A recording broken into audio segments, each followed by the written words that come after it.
As we get started in this morning update, morning live, I guess I shouldn't have my hat on to start. Uh, I don't. Oh, my cat. See, my cat goes crazy right when I start. Hold on.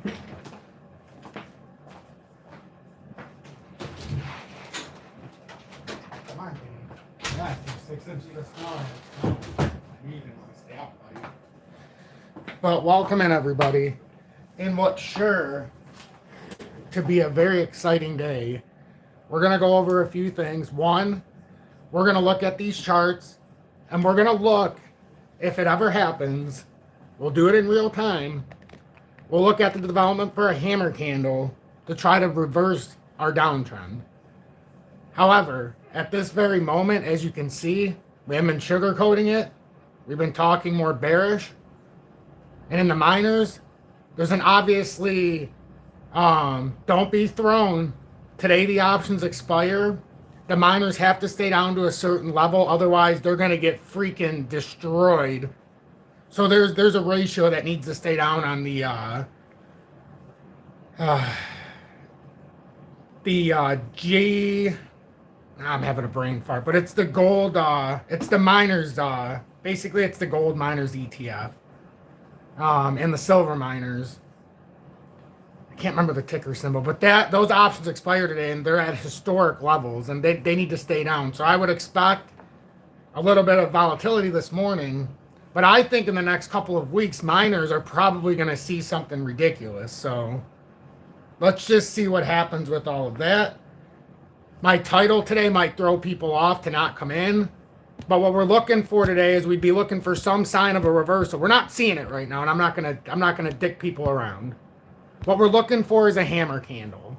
We're looking for a hammer candle with a 1 or 2 4-hour candles behind it that could set us up. I was very clear about this, and I said, I don't know if we're going to hold this. I'm following the routine that we're going to do what XDC did, and I think it's a golden ticket for anybody who is paying attention, because XDC had the same exact inverse head and shoulders set up as the rest of the market, and then it went...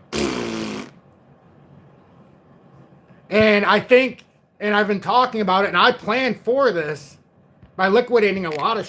well, you guys know I've been talking about it. I'm not going to start out talking like a dick. But it made me think that we're going to do the same thing with the rest. And now we're like one small step away from making that true. And it's pretty crazy how they did this. They did maximum pain. And you know what gave us the hint? The easiest hint of all times? The crypto fear and greed index went out the ballistic. Yesterday it was at 61. It was at 61. The market was way too overzealous. People were getting way too greedy, and there's so much leverage below. We just had to start thinking, you know what? There's so much leverage below. They're just not going to run this up like this. It's impossible. It's just impossible. However, if we could actually finally do this right, like I keep talking about, we could get, I believe in my heart, XRP's going to $20. $10 to $20. It'll get to $20 one time, at least. Because I know when we start to get deeper and deeper into inflation, especially when we get, I'm telling you guys, let this downturn happen in Q1. Let this happen now. Because by the time we get to not just midterms, but as we get into the election cycle, as we get closer to July and August and September, it's going to get crazy, I think. I think it's going to get crazy. I really do, because they can't allow these markets, especially crypto when we get there, to break down too much. With that being said, I would greatly appreciate if you hit the like button, share this, as the YouTube algorithm is just crushing me right now. I got a lot of messages stating that there's something wrong with the way videos are being put out and yada yada. It took until this morning, about 47 minutes ago, for my YouTube live from yesterday to be posted. It killed me. So people are just now watching the YouTube live from yesterday if they weren't here in real time, which it's no good. That's from yesterday. You know, we're doing, like, I'm not doing satire on here. This is stuff that needs to be seen quickly. You can watch it later, but it's most beneficial in the morning. But good morning. 10:24 a.m. Eastern Standard Time on this Friday, January 16th, 2026. I'm XRP Future Millionaire. And I reside in the great state of Michigan, the great snowy state now. Got about 6 inches of snow here on the ground now. Expecting 1 to 3 more inches. My son is at school. They did not cancel school today, thankfully. He did not want to stay home. He was so happy to go to school. But he's got off Monday for Martin Luther King Day. Thursday, Friday, they have a half day, but we go to Grand Rapids, so he's only going to school on Thursday because he's getting his button changed and his G-tube. And they'll have to just look at it and make sure everything's good. See, all the good stuff where we go up there every 3 months. We drive about 3.5 hours to get up there or across to there. But anyhow, back to this. I think we've been getting trapped, but, we can't unequivocally break down until we lose that $1.99 because that could still be an inverse pattern. This could just be an overzealous setup. Now, when we look at the weekly, we are moving up. However, we keep talking about this. By the time we get to today and get into Sunday, if this reverses any farther, it's going to start to look exactly like XDC. And I don't like to keep beating a dead horse. But XDC did the same thing a week earlier, reversed, and now it started this big weekly pour out. XLM now has turned into almost a weekly reversal. That's a bearish candle now. That's a gravestone doji in the making if I've ever seen it. You don't want to see that in the weekly. XRP's on its way. Literally all it's going to do is pull down here if it's going to be on its way. Because this is already not looking good with how it pulled through. Like, I'm just going to be honest. Like, it's where we're at that point now where a lot of people need to pay attention to this kind of a live. But it's just like back in the day. Every time I call for the lower numbers, nobody wants to watch.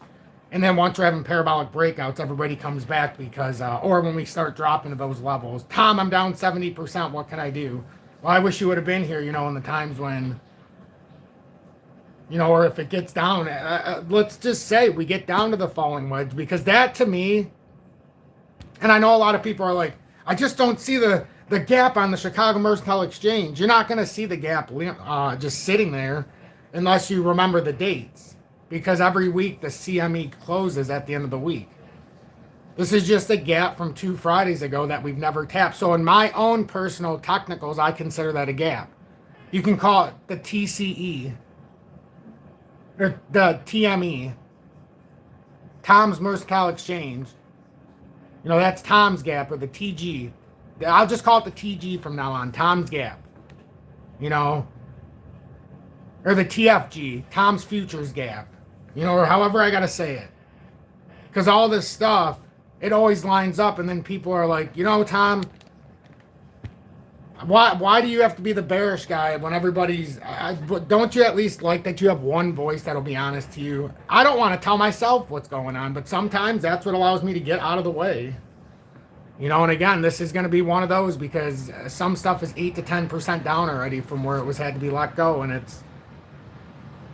And I'm paying attention to the miners because I know today is going to be one of those really rough days, because they've got, what do we call it? They've got the options expiring today. So if there was ever going to be a big kick in the, scrollies, today would be the scrollies kicker. So I want to see how this shakes out as the day goes on. That's why I wanted to start out saying, like, there's the options thing today. So, there's a very real chance that this is going to play, very volatilely, but it really had no choice. But we're going to get into a nice little retest and stuff like that. So you're just going to have to wait this out.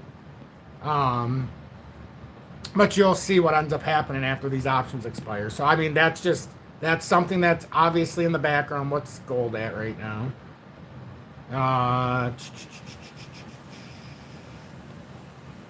Gold is down $42 right now. So, yep, it's starting to happen right now. And then we have to ask ourselves, what kind of a pattern is that? Is that a rising triangle, or is that an ascending wedge? Ascending, like, these are things that are going to have to be asked going forward. But we're going to find ourselves in a significantly oversold proclamation here. And I think after today, we're going to see some interesting stuff, especially with the miners after those contracts expire. So I don't know what to expect. I don't know how far it's going to fall. I don't know, exactly how much this is actually going to dump out. But I definitely knew there was going to be some volatility today. There's no doubt about that. Today's the volatile day. Today would be the day to have this volatility. But yeah, I would probably just turn your head the other way if you're paying attention to that. Anyhow.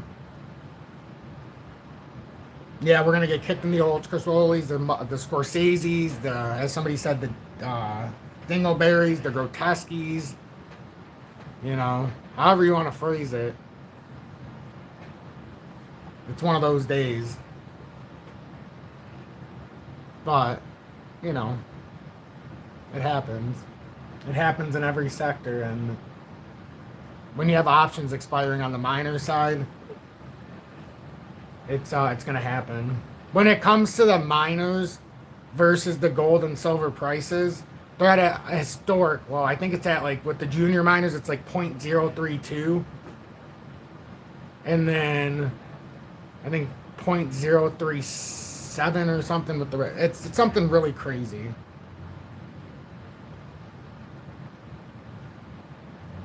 Hi, new here, Suzuki. I'm an avid watcher of the Claus channel, but I'm looking to get away from that channel. Let's hope you're a good replacement. Hey, I think you found a great spot. At least you're gonna know what's going on. I don't know if you know about my history or not, but I guess you could go back and look through some of it. I've been doing this since March 24th of 2021, and I've never missed a day. If that says anything, I've never missed a day of doing these lives. In 21, we got in the bear market. I got everybody out in the bull market on the right shoulder at $1.66 on XRP. Told everybody to buy sub 40 cents and showed exactly why for years. Once we got there, we bought an average of 34 cents. Then in January, I told everybody this last year, and I begged my audience to sell and to do that kind of stuff. Obviously, a lot of people were not happy, but yeah. And then I followed it up with another one. As you can see, my views are way down from then because nobody ever wants to hear the bearish guy, but sometimes the bearish guy saves you a lot of money.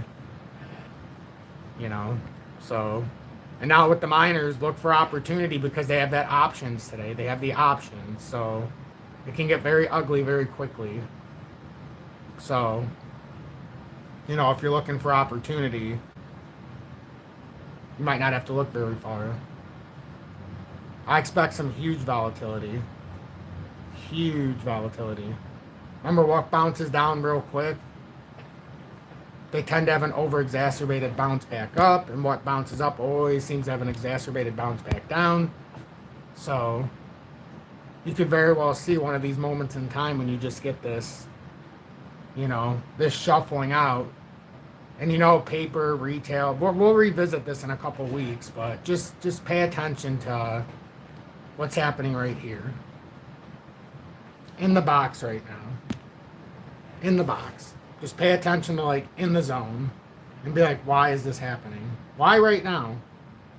And then you start looking on paper and you say, well, these options are expiring today. Isn't that convenient? Right on the options expiry. Right when they needed to drive the prices down and make sure they don't go higher on the miners.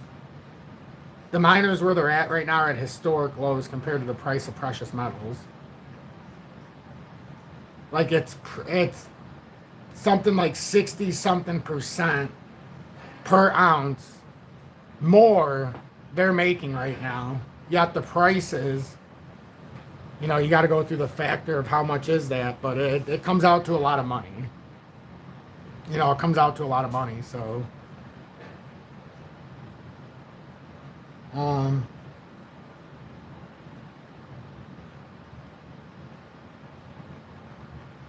Suzuki says if you're bearish, you're keeping it real. That's what I like, but just don't pump any hopium of our desires.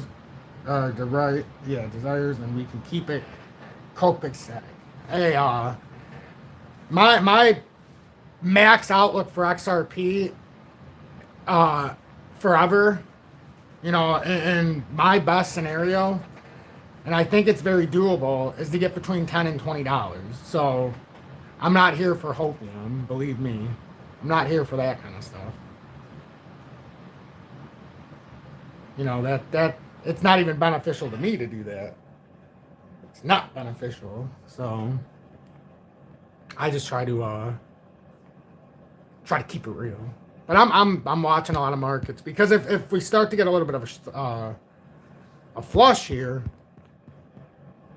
I want to see how real this is. I want to see how much this pushes. Whoa, a bird just flew into my window. At least it didn't kill itself. Oh, maybe I spoke too soon.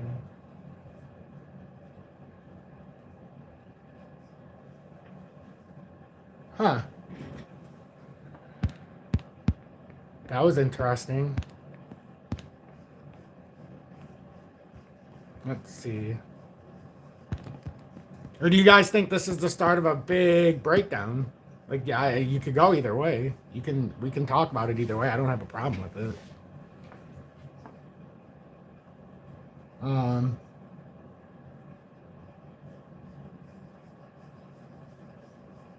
Okay, so I guess we're done with the miners. I just wanted to give a real breakdown there. I really wanted to,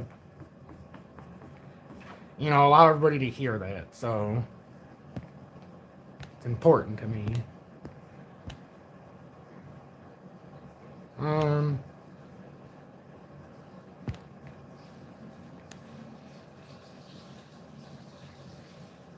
Now we'll see too, because as the day builds on, are these going to end up building hammer candles back up? That's another thing that's going to be interesting here, because the options expire. Are these going to end up building hammer candles back up by the end of the day? I'm watching these so freaking closely to see if that's what's happening, because look how these are extended wicks down. This could be a perfect setting for that to happen. Here, let me show you why.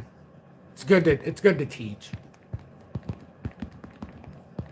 I don't know, something just feels off here to me. It feels too orchestrated, and with what I see coming in the news this weekend, something's wrong.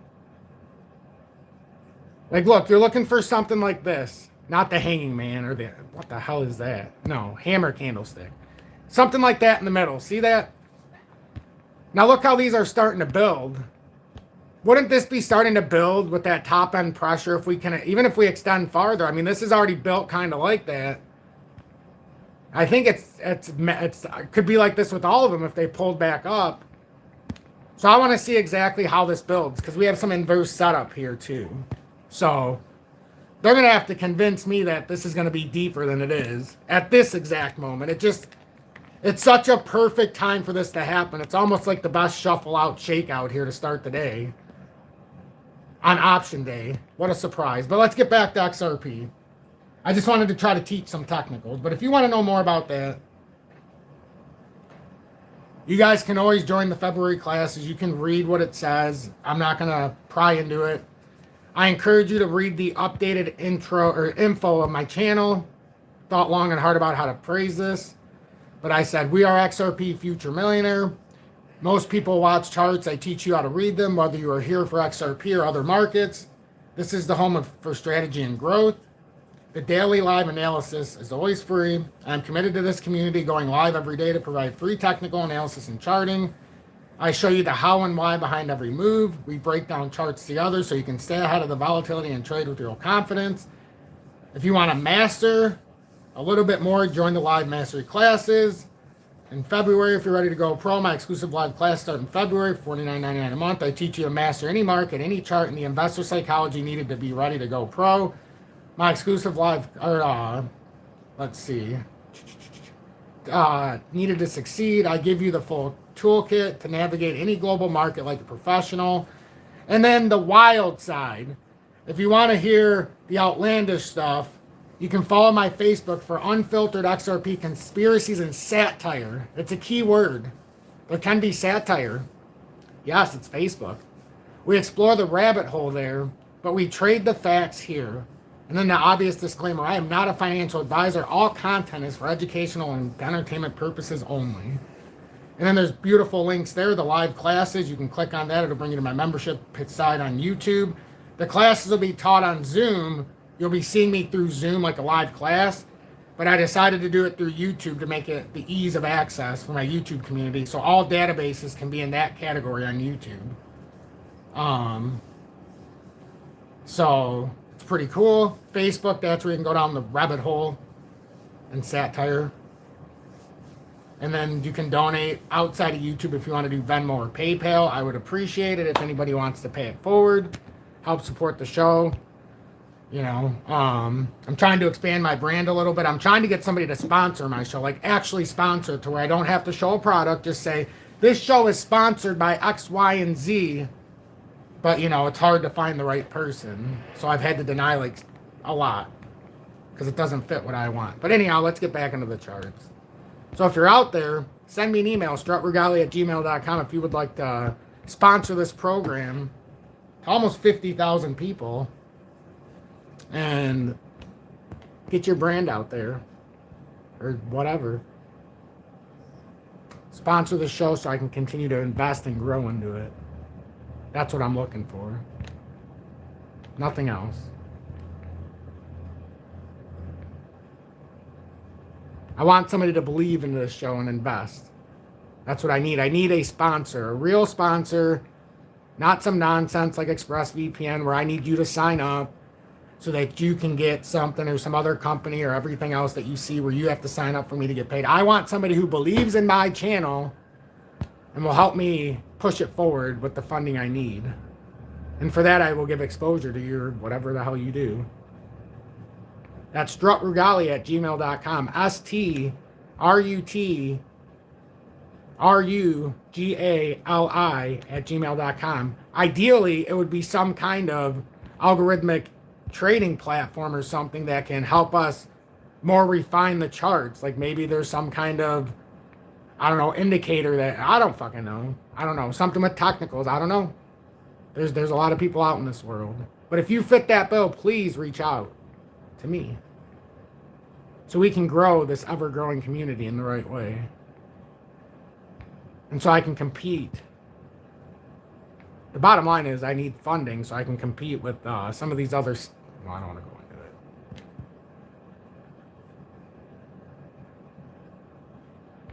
Let's see. For now, I'm just going to have to do it on my charm and good looks.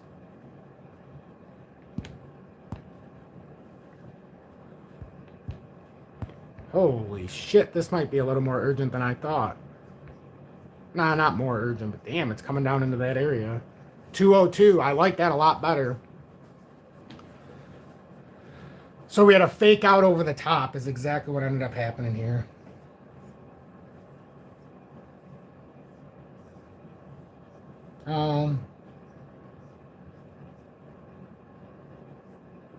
Yeah, I wonder what happened to that bird. It didn't look good. It didn't look good.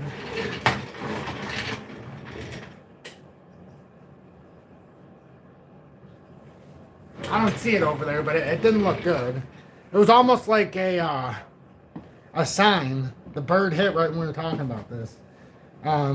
Suzuki says, I'd like someone to sponsor Maxopy Addiction too. My wife bailed out on me after 2017 when it comes to crypto. Well, hey,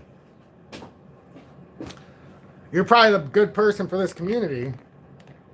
You sound like somebody who'll fit right into this community. You do. Mrs. Stott, welcome in and thanks for being in Town Zone 3+ months with the XRP Meteor. Frank, Shane, welcome in and thanks for being in Town Zone for over 6 months with the XRP Predictor. Rob Clement, Omar, good morning. Cannabis Podcast, thanks for being in Tom's Army for over 1 year now with the I Told You So badge. Welcome to the next level, friend. Welcome to the next darn level. Copper Vein, thanks for being in Tom's Army 3+ months with the XRP Meteor. We will go over that next, the max pain for XRP, I promise. But to get to the max pain, we have to get into the micro to get to the macro pain view and how we can avoid it. Let's see. John Boogathorpe, good morning, and thanks for being in Tom's Army for over 1 year at the I Told You So Bad. Says, Suzuki, I've watched Tom over a year. He is truthful, whether bearish or bullish, accurate, and entertaining. I've made a lot of money with his information. You've made a great choice. Hey, that's the biggest compliment I can get, that you're putting money in your pocket. That's awesome to hear. I love hearing that. Because of Tom, I've been in crypto since July of 24, XPX, on XTC, HBO, and Quant. Those are some good tokens. You will love Tom's TA knick-knack paddywhack, says give a dog a bone. This old man just shouted me out. Thank you, knick-knack. 1970 Legend, welcome in, and thanks for being in Tom's Army for over 1 year with the I Told You So Bad. Our resident Buckeye. Believe it or not, a Wolverine and Buckeye can get along. And we're trying to see if Indiana can do us proud, and then we would have Michigan, Ohio State, Indiana, and the trifecta. 3 different teams from the Big Ten, which makes it better to show our lead, our dominance. We'll see if they can get it done. But welcome in, 1970 Legend. Love it. Love it, love it, love it. Carl, welcome in, and thanks for being in Tom's Army for over 1 year with the I Told You So Bad, along with Joseph Euler.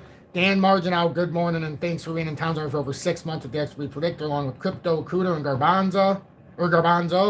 And Crypto Cuda is a very trusted mod in here.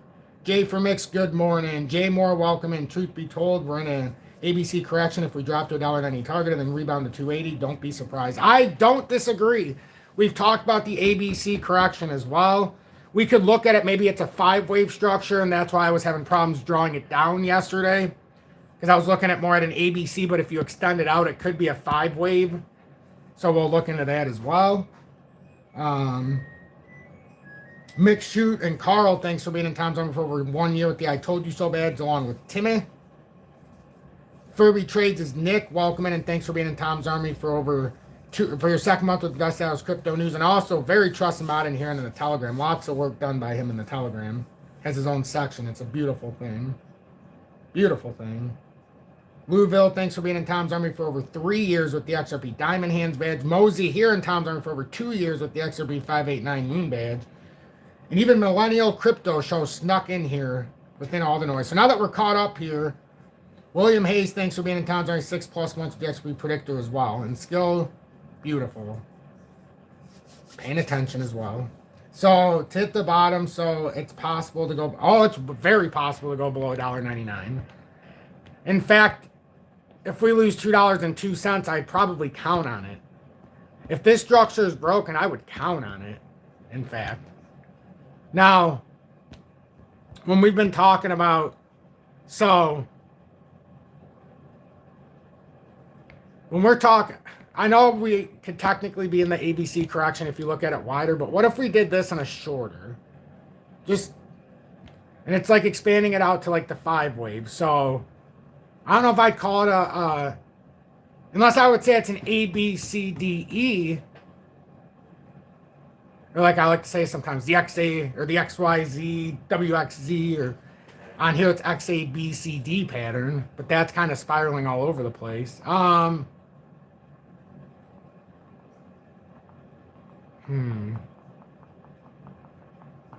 Let's try something here. I'm just curious. So, bam, bam. Now, what if we just come down? We're just talking here, okay? We're just all having a good discussion. I don't know how far it would go. Maybe $1.94, maybe a little bit farther. Then you come back and you bounce this and you get rejected. Then you come down here, and this would be your expansive move. We're just talking. I don't know if it'd come way down there, but we're just talking here, remember. We're just having a discussion. We are just having a discussion here. And if that's the case, we put in a head and shoulders. That's why we have to have the discussion. And it may not come to $1.62, okay? Let's be more realistic. What if it comes to $1.77, where the descending wedges that we broke out of? We have many different charts here. Now it's $1.77. If we come in real time, now it's down to $1.71. So let's just measure this like it's in real time. We're not scaring nobody here. We're just trying to give the facts. And I don't mind being that guy that you look at, you go, oh, son of a bitch, I hate this guy. But he tells the truth. That's fine. So what if we are in something like that? Like after the push up, and now it's actually something worse. Unless you want to play the argument, and I will play this argument myself. Okay, let's play it. Because we might as well play it to appease everybody. So if we are in an ABC, let's say we went up, and this is a big move up, right? So now all of a sudden we went too quick. We go A, B, and then what? Do we go C? Do we come farther? Do we say C? And now we're ready for a fresh wave up? Because I could see that too, because that's down to the falling wedge support. But remember, the C wave is going to have to be some length because that's a pretty steep drop. This came from 240 here, so this is going to have to be somewhat steep from B to C. Because you have the little correction here from A to B and then down to C. So I don't really care what you call it, but it does feel like... Holy crap, Suzuki. Not even in Tom's Army and gift him 5 subs. My friend, you got to get into the Telegram. You're not in Tom's Army, so you're not supposed to... I'm just going to send you it. Suzuki, can you send me an email? Here, I'll post it in here. Can you send me an email, please? I'm going to send you the link for the Telegram. It's for the members of Tom's Army. It used to be free, but it took me 4 years to set it up. And then with all the spam, I was inviting people one by one. We got a freaking phenomenal community. And everybody should be pining to get in there, especially if you love this stuff. But send me an email, and I'm gonna send you a link for that, my friend. Please do. I encourage it. Please do. There's so many like-minded people that you're gonna love, and we put in a lot of work. We've got a lot of people that are pushing this in the right direction. There's so much stuff here. You're going to like a lot of these guys. Technical Lounge with Nick, which he's Furby Trades. You've got MQT. I don't see him in here this morning, but he does the leverage side, and they talk about this stuff. My content links, just because YouTube never shares anything either. But there's so much stuff in here. So much stuff. If you need help with, there's just so much stuff. There's even a terminology. There's so much stuff. I think you would appreciate it. Out of all people, I think you'd be one of them to appreciate it. So, I mean, I don't know. What do we think about this? Are we in like a 5-wave down, like A, B, C, D, E? Are we in 1, 2, 3, 4, 5? I don't care what you call it.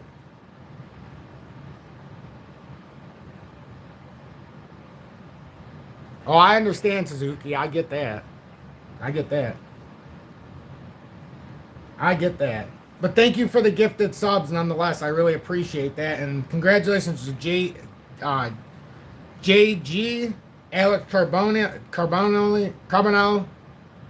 Nick, JV Dryging, Papa Dram. Congratulations to you guys for the gifted subs. That's very generous. 4 people are in 3 months plus now, and 1 is in their 2nd month with Dust House Crypto News. That was very generous. And I know people, you're coming in and leaving because you're seeing this and you're like, well, come on, man. How much farther can this possibly go? We're almost under $2 again. Just give it the time. We'll see where it catches. If it catches. We'll see where the miners catch, if they catch. But I expect this to be a very big... I don't think what we're seeing right now is what's going to equate soon. I think the miners in particular, this has to happen because of the options expiring. But I think there's something deeper. And what we're looking for here with crypto is, can we hold this, guys? We haven't. Here's the thing. No matter how bad this looks, we still have an inverse setup and a wider scope. If we look farther down, just when in doubt, pull it out. I guess that can be used in many scenarios, I suppose. But we're not done yet. We have a big inverse setup still. So this very well could be bullshit. They could be zoning us out right now. But we have to make sure that that's the case, which means if that's the case, if it's a C, we want it to be an ABC to right here. I'm just saying, if we want this to be bullshit, we want this to at least catch somewhere right there. We don't want to even come down to $1.80. We want to hold that $1.99 area. If we want this to be where all of a sudden we get this big W formation. And look, if we just add something to the end of this, like an arrow to show this point, this would be ideal. We're coming down here, ABC correction after a volatile move up. and then bam, big W, back up to the top of the zone. That's what we would want. So what am I rooting for? That. We can talk bearish all day, but still have some positive momentum. That's why I started with the hat. I'm like, wait a minute, it's going to give the wrong insight because we haven't got to where we need to go. But again, maybe we're getting close enough. If something like this happens, it would be spectacular. And look, the 4 hourly is massively oversold in the stock RSI. The daily is what concerns me. It's pushing down hard. And it's not like the metals where the monthlies and weeklies are way up in the overbought, so you've got that buying pressure even when it goes down. And the monthly for XRP, it's nice that we're oversold, but that just means that if things go bad, people are more willing to sell. When you're overbought for an extended period, as long as you stay moving, you can do it for a long time. But that means the general narrative is every time we get a dip, people are more willing to buy, and they're going to hold on because they don't think it's over. Right now, we got to break that narrative. We're in a downtrend. So until the downtrend breaks, even though it was down to 211 yesterday, even though it was at 208 this morning or 206, we still had to be like, okay, down is your friend until we break this trend. So what we're looking for is a hammer candle. I'll continue to say it. We're looking for this guy right here. We're looking for this guy.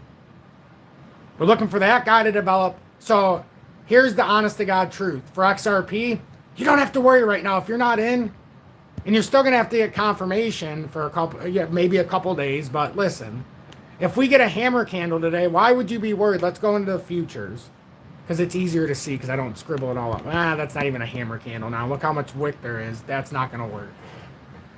Oh, that's the monthly. Whew. Wait a minute. That was the monthly? Ooh. That's kind of ugly right now. We got 14 days to turn this around, ladies and gentlemen.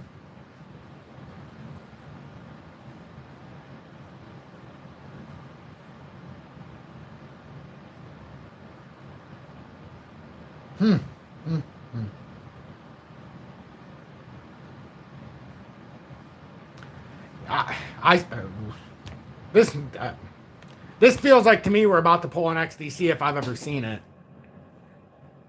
If I've ever seen it.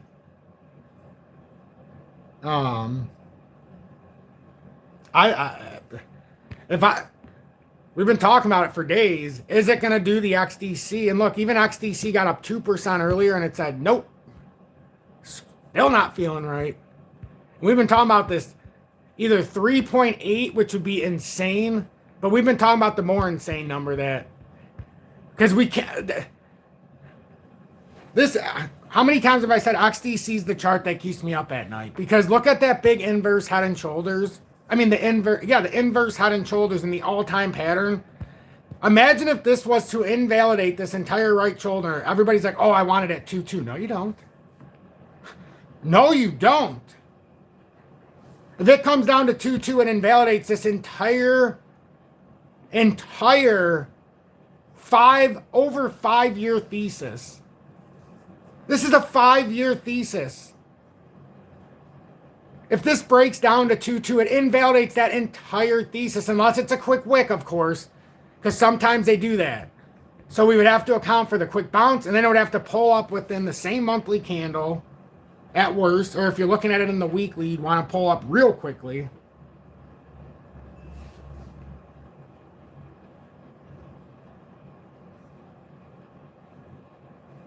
Which sucks, my vacation, so it's Monday. I took it to focus on my futures trading. Oh, I understand that. 14 days is when the monthly candle is going to close approximately. And then we have the government shutdown on the 31st.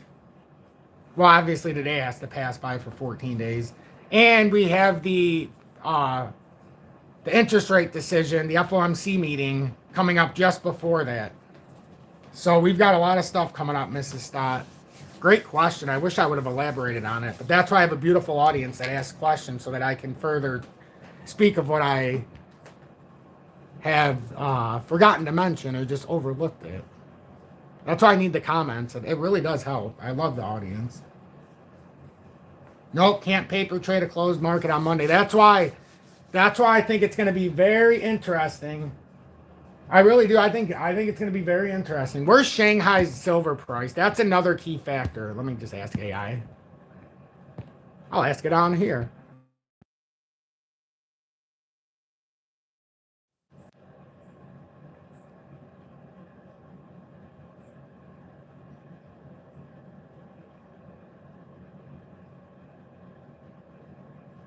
Oh, 29. Oh, while global spot prices hover around 88.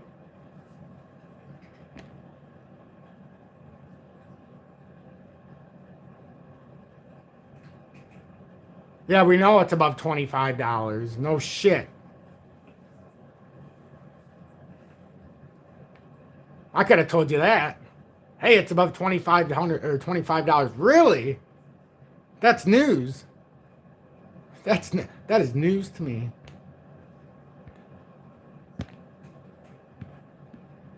I'll just go to the Shanghai metals. Oh, wait a minute. I was just here.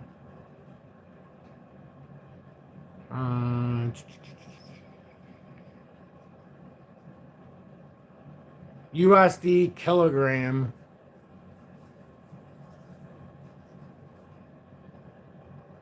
This doesn't seem right. Which one was I on before?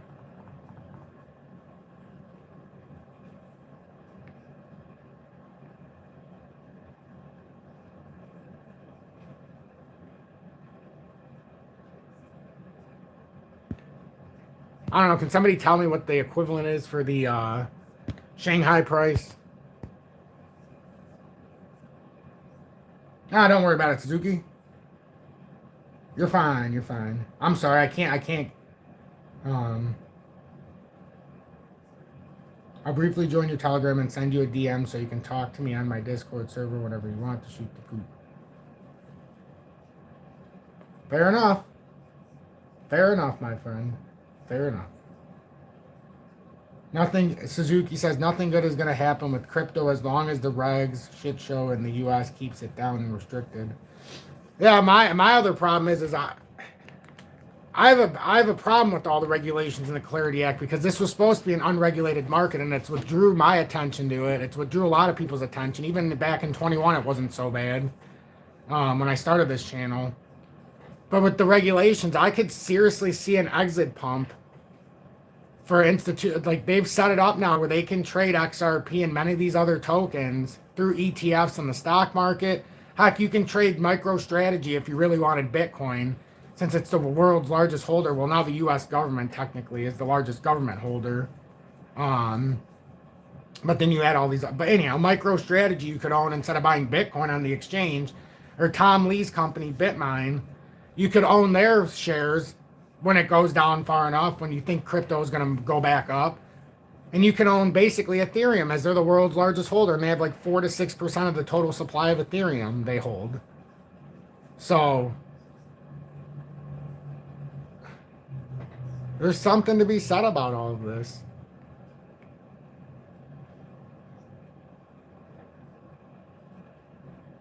Oh, it is the worst. It is the worst.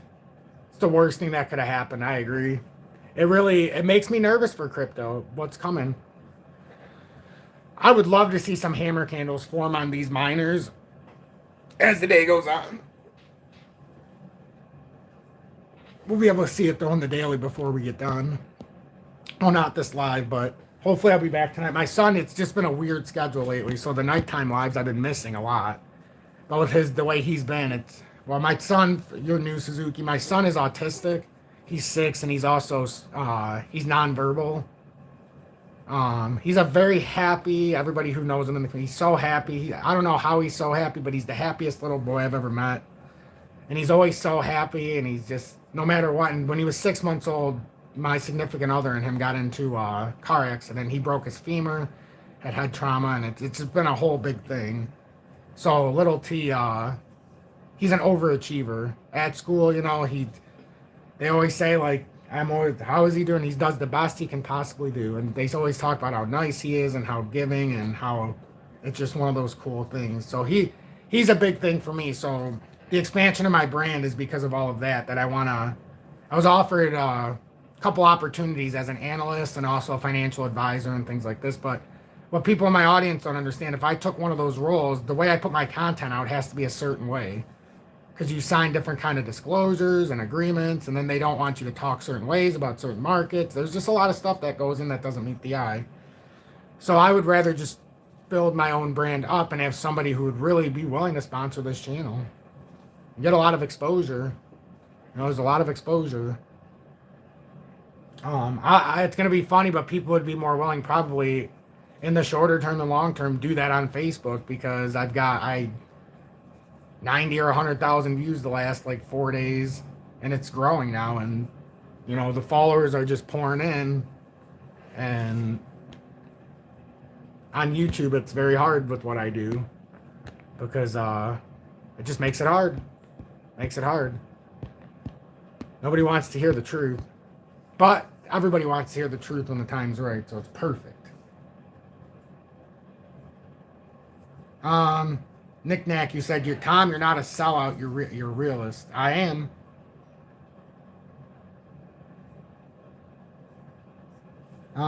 Suzuki says, I hear you when it comes to your kid. I have my own issues with my two younglings as well. One of them became severely ill due to the pandemic and has not recovered since. Oh, we pray to our Lord and Savior for guidance. Yahweh, Yeshua, Emmanuel, Jesus Christ, God himself. We always ask for guidance, especially for the little ones. And we have a nice spiritual audience as well. We don't push it, but there's a lot of spiritual believers that believe in our higher power in here. So, amen. And if Mighty Marcus is watching, if you run in a bearded Viking in here, Suzuki, his son is fighting the good fight against, the cancer. And we always pray for Mighty Marcus. So, Mighty Marcus, if you're watching, we pray for you, and we ask our Lord and Savior for guidance for you and your father and your whole family. Amen. So, now let's get to there. Shanghai is $90 silver pricing.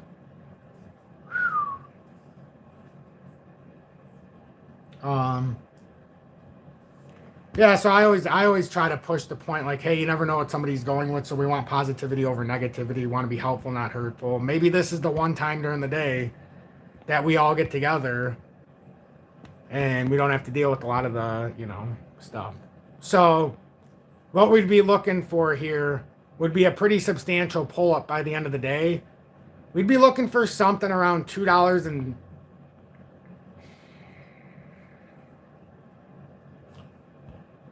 and technically if we get over 206.6, but I would like to see a little bit more structural made if this was to be some kind of weird hammer candle. It would have to come up to like closer to 209. And I don't know, there's a lot of downward momentum, but never say never. Never say never. But we do have a lot of downward momentum here. That's going to make it an interesting candle in the daily. We'll see how this plays out.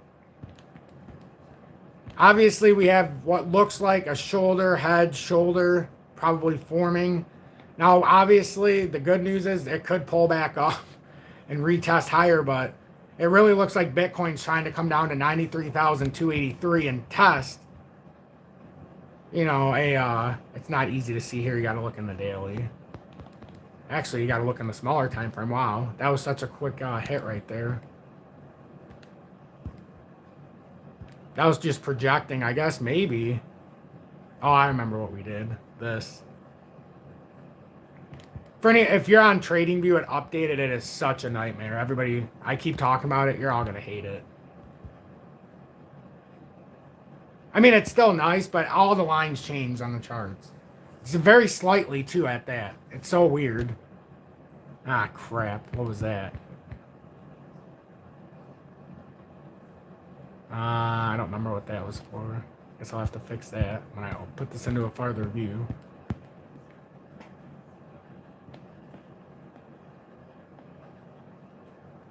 Ah, there we go. And it made so much sense on the way up that I wanted to keep this on here. And this is just a micro view, so this is really nothing what it broke out of, but it still gives us the understanding of what it did. Almost like a cup. And this is why it's important. Like we almost did, like not almost, we did a cup, what looks like a handle, break out. Now, do we back test the handle? If so, remember that 93,000 something 500 level we talked about? Could be a good spot if that's testing the breakout of a handle. Then you come up here and test it. So everybody expected the quick up, straight up after the consolidation, right up. But, you know, assets, trading bots, trading algorithms have other ideas. Make the cup, do the handle, go up, back test the move, and then bounce up to this resistance area. And what's important about that area? Well, I'm glad you guys asked. I will tell you the importance. I am so glad you asked. So let's move this for a more real-time hit, because it's going to take, you know, maybe a couple days to figure this out. That's 100K roughly. How convenient would this play be if we come up here, because that's the rising wedge? So don't think I'm just bearish. I'm just looking to set this up so we can make some money here in a couple days. I'm looking at the re-entry soon, because I don't think it's going to, hopefully it won't go unabated. I'm hoping for some kind of bounce, but the reason why we can't do anything yet is we have to make sure that actually plays out and we just don't go like XDC. Because if we do, then this whole thing's going to get invalidated. And as quickly as you see opportunity, once you pull this down like this, everybody goes, wait a minute. Watch what happens. How did I not see it? It was building a new top, a Bart top, a Simpson top. And it got, how did we not know? It was under the rising, you know, and that's what's going to end up happening. So, you know, it's so fun to watch these in real time. And that's why I always tell everybody, if you want to learn market psychology, if you want to learn this stuff deeper, if you want to learn the anatomy, if you want to learn just so much before you can even get into a chart, so much, you would benefit when I do those live classes. Oh, you would benefit so much. And there's so many people I hope that will be in there. Probably won't be. But it would be, it's going to be, oh man, it's going to be something. Put a lot of time into the setup for this. A lot of time. There's a golden cross on the Ethereum dominance on the 6-day chart. Interesting. Let's see what Ethereum looks like, speaking of that one. Let's look at this from a wider scape as well. So that rising wedge is still very much, but still very much in play. We just, if we want to invalidate that structure, we got to get back above it and start doing something like this. And then play up to the technical target. If this doesn't break down, this is the importance of this layering here. I tried to show it immediately, like how we could break down and round out. This would suggest if we did something like that, it would be 92,148 would be an area to watch for Bitcoin to do something like that. So, and that was this short breakout here, which technically gave us a target, if it played true, up to almost 106, or right around it. Now, obviously, if we come back down, which it looks like we should, at least back test, unless we're back testing the little gap that was left here, which, I don't know, you never can quite tell. Doesn't change us all too horribly. Yeah. And then there's the obvious, okay, well, is this a fake out? Well, we won't know that until we try to back test this structure.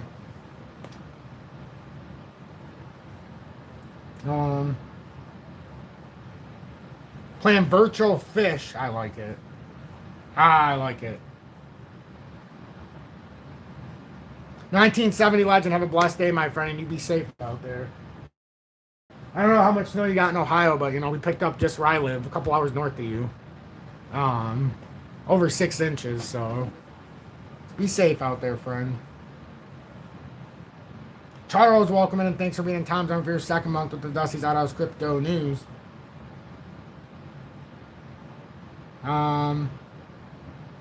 Let's see. Oh, yeah, we got to look at Ethereum real quick, and then we'll look more at XRP again, while keeping a little bit of a focus to see what the miners decide to do. See if we end up closing the gap a little bit. As I talked about those options, don't get too trapped in the noise today.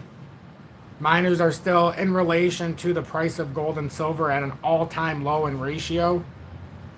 So, and a lot of them are breaking out just hear me again, breaking out of an ascending triangle. Unlike an ascending wedge, on the ascending triangle, you have a flat resistance, you have higher lows forming, it becomes a bullish consolidation, and eventually you erupt. And that's what Fortuna Silver Mines is doing, that's what First Majestic is doing, that's what B2 Gold's doing. They're in the process of these, what would end up being their historic moves for their own charts. Obviously, First Majestic is not at $4 when we bought it. Obviously, yeah, First Majestic at $4. I can't even, look how high it's going. Obviously, Fortuna Silver Mines is not at $350 and $4 and $450. And Dolly Varden's not sub $4 and $350. And B2 Gold's not in the low $2 or around $3. It's not at those levels. I get it. But if these do take the next layer, this would be the perfect time with the options today to do something like it did today. We talked about it when it started. So this was just a short time looking at this. That's a small pattern to see what that consolidation is. But if you look at it out wider, this ascending resistance here for First Majestic is very close. If it gets over $23.63, it finally breaks over a resistance that it's been playing out right now since 2011. So 15 years to the almost to the day. And you need a catalyst to get you out. Well, the expansion in silver and gold is definitely a good catalyst. Fortuna Silver Mines, similar. It's got the flat resistance and an ascending style formation. And now it's over the top, and it's 986. What did it do today on that pullback again? It retested that very quickly again. So we'll see if this holds out. But this is a consolidation, and who knows why this would be saying this.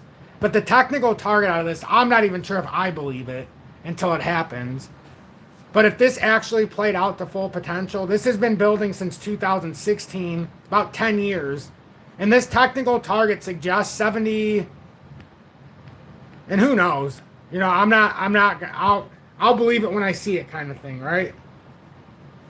I'll believe it when I see it. $67.57. And that resistance is a flat resistance. So even if it takes years, that's still this. I'll believe it when I see it, but we've been invested already, you know, for a couple 100% there and 500+%. It just, so we'll see. And then Dolly Varden's another one. And I took off Hecla Mining because it's so high already. It's already had these breakouts. It's up at like 24, 20. I don't know what it is. Maybe it went down today.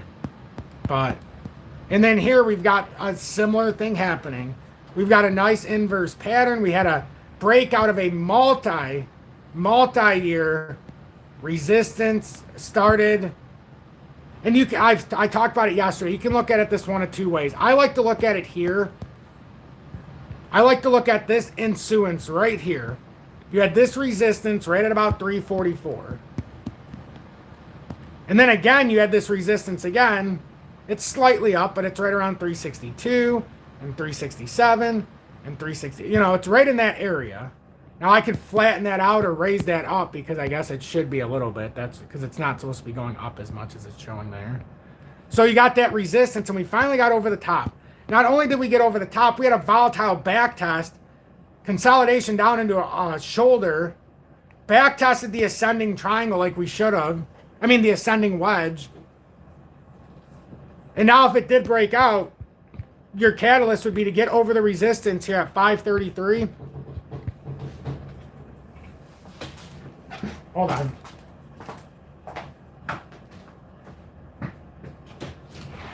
Oh, shoot. One sec, guys.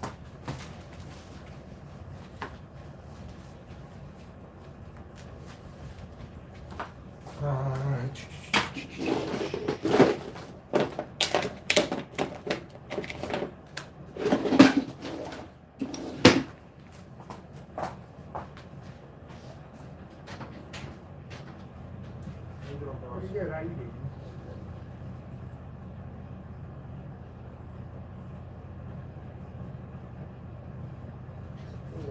This at 120.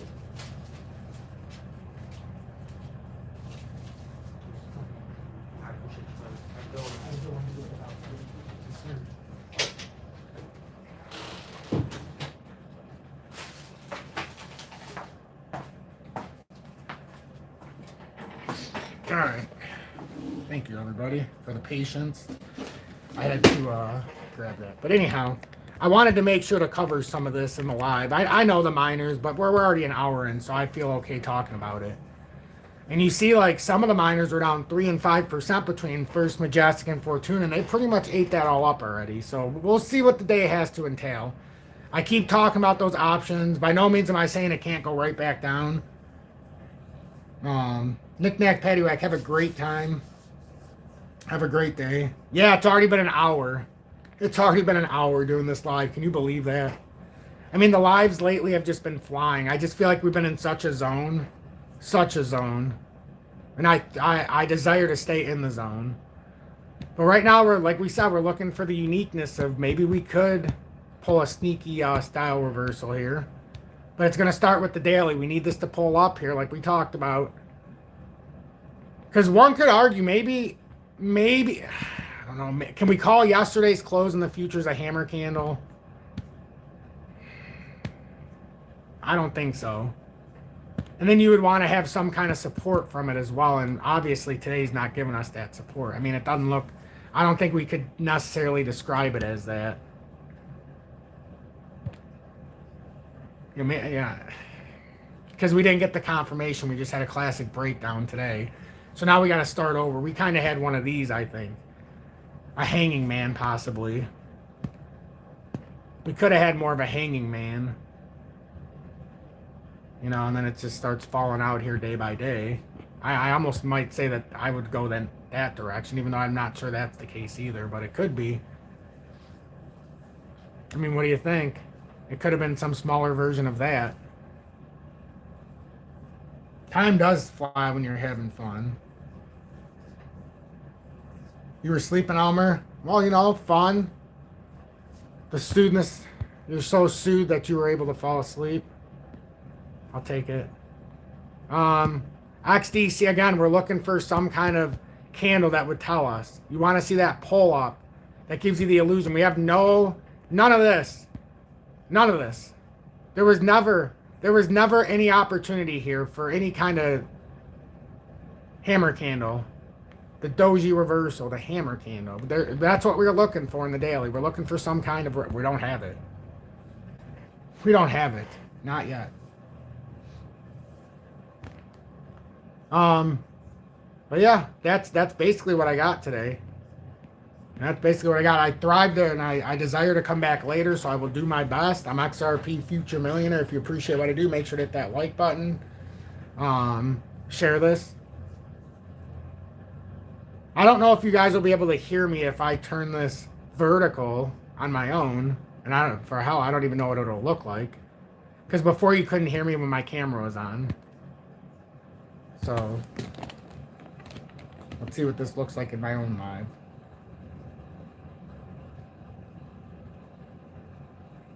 I would probably keep it like this. No, this. I think I would keep it like this, though, if I did it.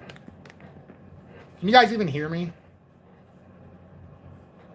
Honest question. Can you hear me when it's like this? I don't think you can. You can hear me?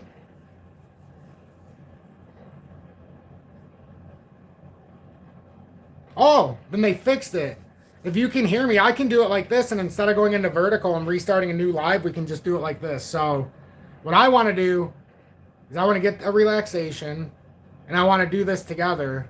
Can you hear me like this too? I mean, yeah, I feel like this is better. Portrait. Yeah, this would work. So what I think is I'm gonna go get my stuff ready. I gotta pee real quick. I want to do a relaxation, and we'll have a real discussion like this. We'll have a real discussion. I'll share you something to think about. And I don't think I've ever shown you this particular person. Oh, and I wanted to share my cooking with XRP Future Millionaire. I made something yesterday. I forgot to upload it. I had salmon, white rice, and I might share it as a short. I like that kind of stuff. Where the hell is this at? Where is this at? I hate when it puts other stuff in here because when I have it playing, it just plays randomly. Not retirement. Where was this asshole at?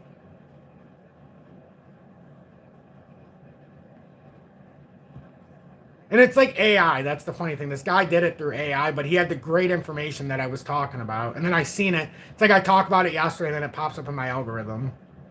Right here. Not the 31-minute one, though. Where the hell's the other one? Maybe I can't find it now. It's not that one. There was another one. This one. I've been stacking physical silver for 12. SILJ. So he talks about the junior miner. I talk about the actual, the veteran miners, let's just call it. So here, I've been stacking physical silver for 12 years, and I built this channel for one reason. I got tired of waiting half a day for mainstream news to report what I was seeing in real time on my Bloomberg terminal. While everyone else is using AI to pump out hype and fake news about the silver rally, I'm using it the way it should be used, as a tool to get accurate information to you fast. So let's talk about what happened this afternoon. Silver is trading at $90.34 per ounce. That's up nearly 3% on the day. Gold just crossed $4,600. Platinum is above $2,400. If you've been following precious metals for more than a month, you know these are not normal numbers. These are the kinds of levels that should have mining stocks absolutely screaming higher, except they're not. In fact, if you pull up the SILJ ETF, that's the Junior Silver Miners Index, you will see something that makes absolutely no sense at first glance. The ratio of SILJ to the spot price of silver is sitting at 0.3281. That's a historic low.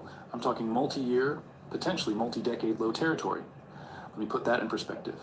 When silver was at $30 an ounce back in early 2025, this ratio was hovering around 0.5.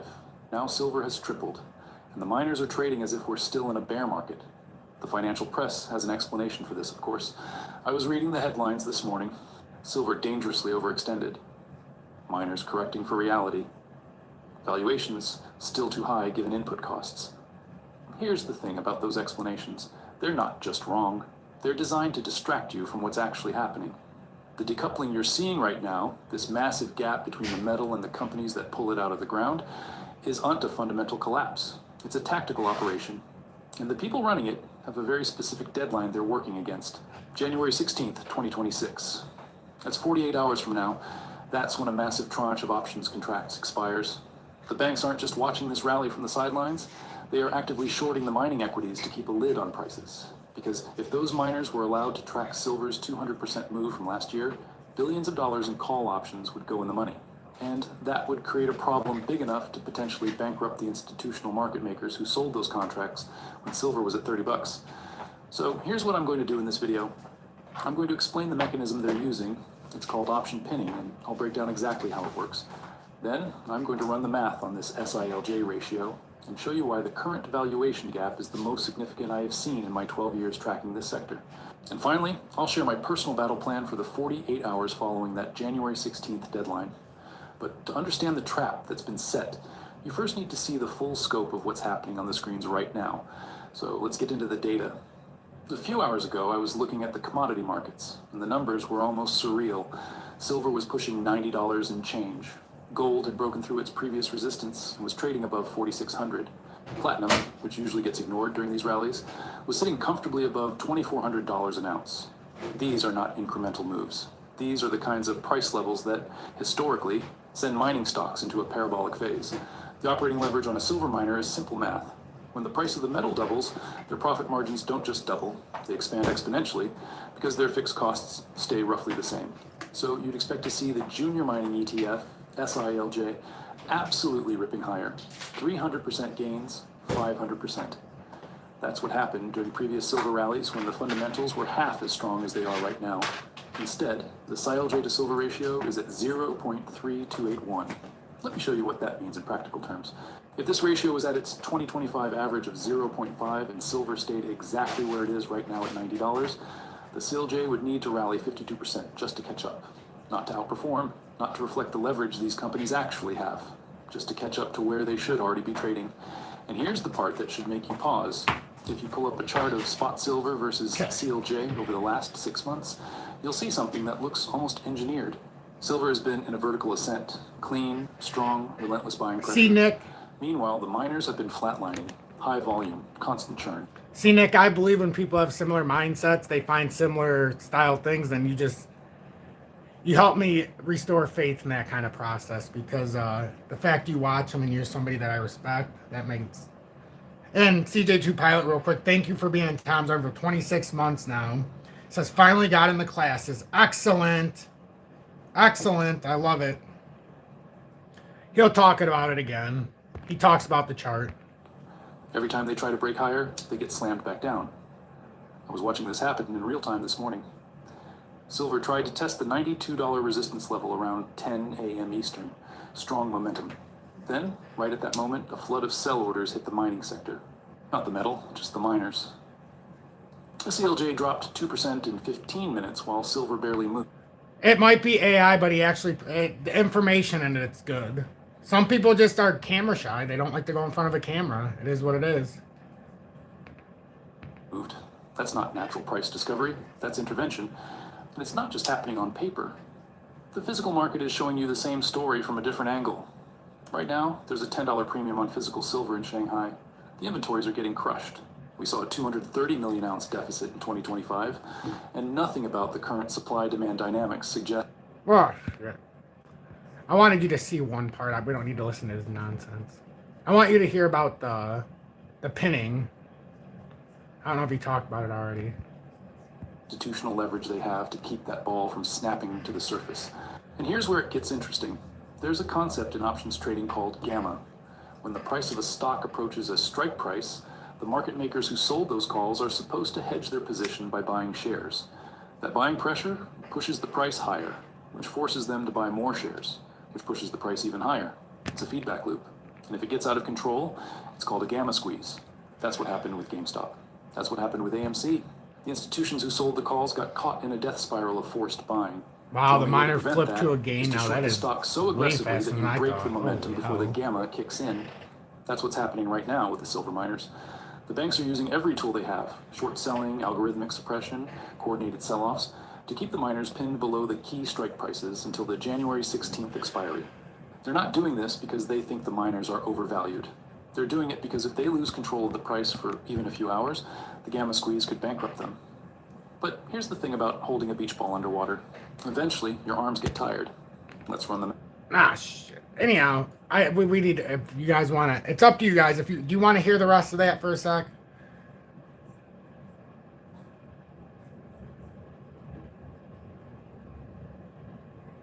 Just curious. I'm looking forward to it too, CJ2 Pilot. If you guys want to finish watching that, I'd be more... I don't mind either. And since, yeah. But here's the thing about holding a beach ball underwater. Eventually, your arms get tired. Let's run the math. If the SILJ to silver ratio reverts to its 2025 Love average, you guys so and I much. am being conservative And here, Lori, welcome we're in, talking love. about a 52% move in the miners, just to reach fair value. Not a squeeze, not a mania, just fair value based on where silver is trading right now. But let's stress test that assumption. What happens if the beach ball snaps to the surface? What happens if the institutional short position unwinds all at once? During the 2025 rally, we saw individual silver miners post gains of 200% to 1,000%, and that was when silver went from $25 to $50. We're now at 90. Let's take a company like Hecla Mining as an example. Ticker symbol HL. A few hours ago, I was looking at their cost structure. They're all in sustaining cost. That's the total cost to pull an ounce of silver out of the ground, including capital expenditures, labor, energy, everything, is around $20 to $25 per ounce, depending on the quarter. At $90 silver, they're printing money. Their profit margin per ounce is roughly $65 to $70. And because their fixed costs don't scale linearly with the metal price, every additional dollar that silver climbs is almost pure profit. That's the operating leverage I was talking about earlier. It's not a one-to-one relationship, it's exponential. Now, if you look at the technical indicators, the story gets even more interesting. The RSI on the SILJ to silver ratio is at a multi-year low. Talking about SILJ. levels that historically marked absolute capitulation. The last time we saw this kind of divergence was right before a snapback rally that took the miners up 300% in 6 weeks. So here's where we are. Silver is at a record $90. The miners are being held at a historic low ratio of 0.3281. And the banks have a multi-billion-dollar incentive to keep them there until the January 16th expiry. The math is undeniable. The setup is perfect. The motive is clear. But before we talk about what happens next, I need to steelman the other side of this argument, because if I'm wrong about this, I want to know why. The skeptics have two main arguments, and they're both worth taking seriously. Argument number one, input cost lag. The idea here is that while silver has tripled, so have the costs of mining it. Diesel is expensive. No, it hasn't. Electricity is expensive. Labor is It expensive. actually went down. The record profits that I'm talking about might be getting eaten alive by record inflation. Nope. It's a reasonable concern. And if you look at some of the lower tier miners, the ones with inefficient operations, Your main indicator of that point, that's the one thing I'll debut. I'll call Fanaz.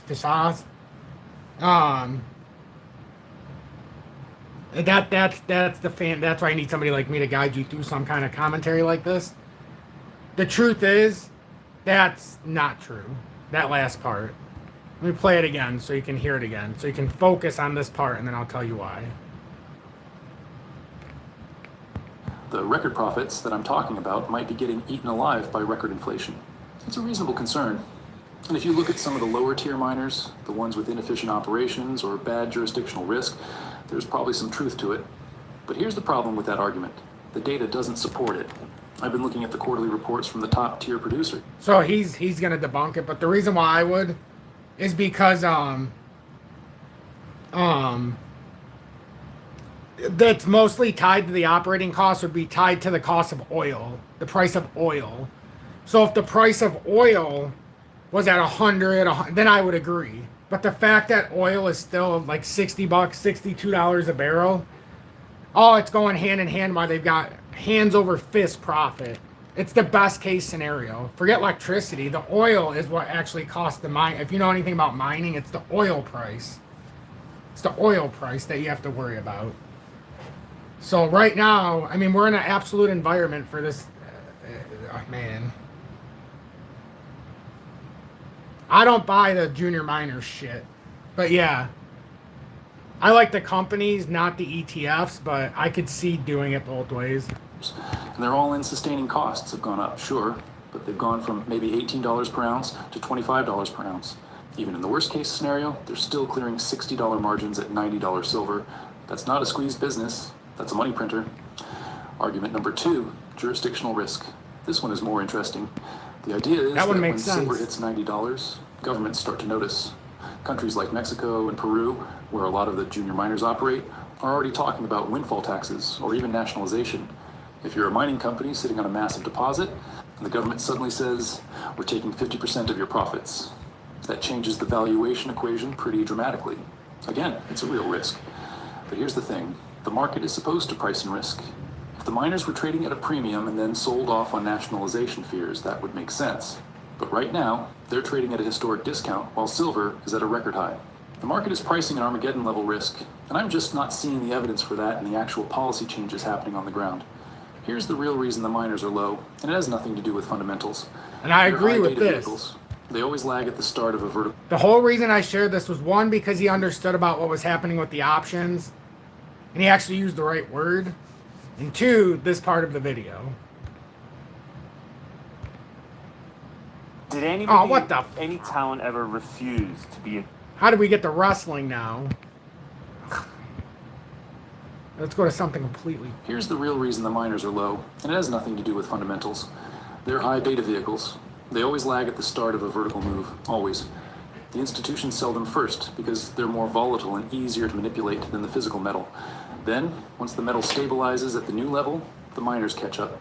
And when they catch up, they don't just match the metal's gains. They outperform by 3 to 1. We've seen this pattern play out in every single precious metals bull market in modern history. The only difference this time is the scale of the manipulation and the proximity to the options expiry. The institutional reasons for the miners being low are starting to look less like reasons and more like excuses. So what happens when that January 16th clock hits 0? Let's game this out. If the pin holds, if the banks manage to keep the miners suppressed through the close on Friday, then I expect the market to close flat or even slightly down. The options expire worthless. The market makers breathe a sigh of relief. And then, the moment the market opens on Monday morning, the beach ball effect begins. Because here's the thing. Again, Monday morning, It doesn't open Monday morning because of Martin Luther King Day, so we won't be able to see the impact. Even if silver and gold was able to trade, we can't see the impact of the miners until Tuesday. Just remember that. The more you know, if you know, you know. Hashtag IYKYK. Once those options are off the table, the banks no longer have a reason to hold the price down.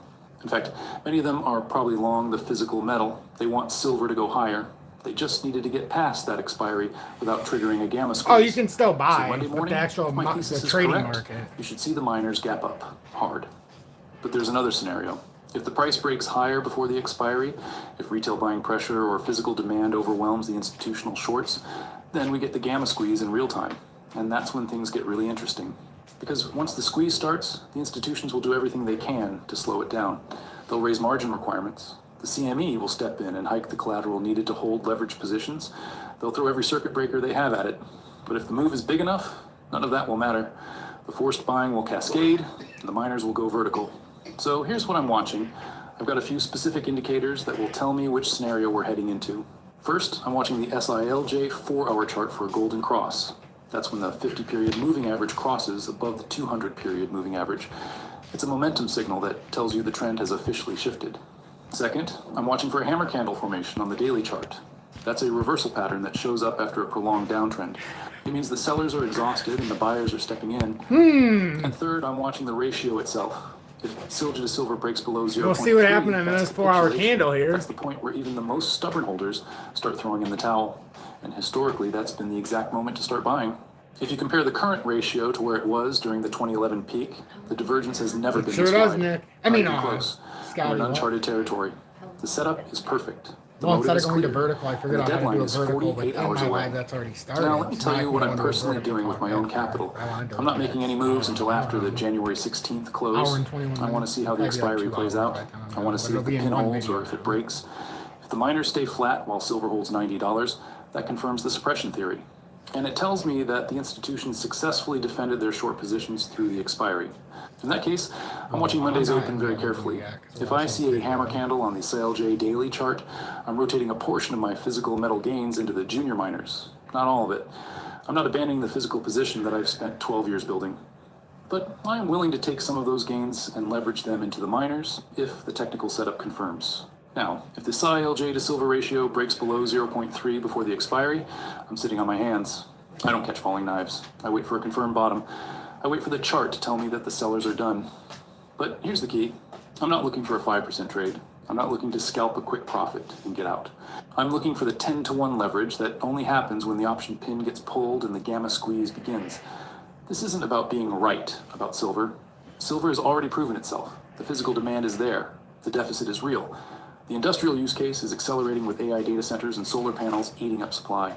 This is about being ready when the banks finally let go of the beach ball.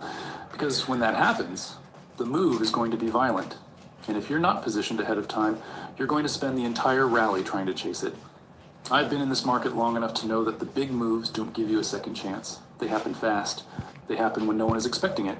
And they happen after a period of maximum frustration and maximum doubt. Right now, everyone who bought the miners 6 months ago is underwater. Everyone who bought them a year ago is barely breaking even. The sentiment is terrible. Okay, that part of it, and I understand why the critic says, well, he's wrong because year over year. But if you think about it, if you didn't buy right in January and you would have bought anywhere before January a year ago, if you would have bought November, December, October of 24 and didn't wait until January, he's right. A lot of you're not underwater now in some of them, but some of them you are. But a lot of them fell out. We had a 40 and 50% drop across the miners before we had the push up. So in a lot of ways, we're just trying to correct what we fell out of from 2022. And we're just getting back to that relative pricing. So that's just some AI guy but it's called Silver Street. It's a newer channel, but I haven't watched any other video really. I seen the other one that I pushed it into after, but I didn't watch it. But that just had relevant knowledge about something that I'm interested in.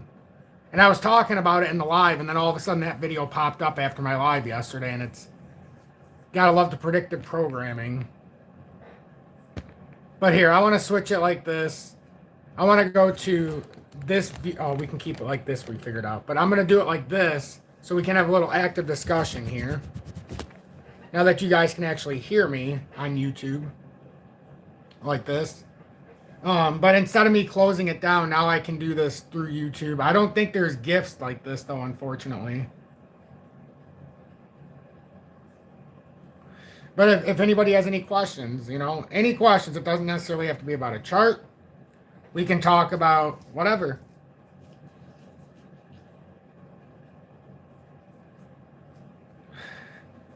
Well, I mean, if we got a hammer candle, it would be nice, but you still need confirmation that we have a little bit of buying pressure. What we really need for XRP today is to get above $2.08 would be nice. I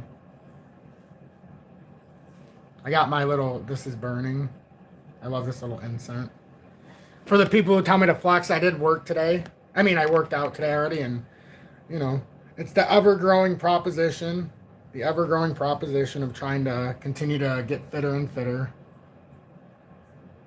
MQ says, what he was explaining shows almost exactly what can be seen on USDT. On the dominant chart, absolutely.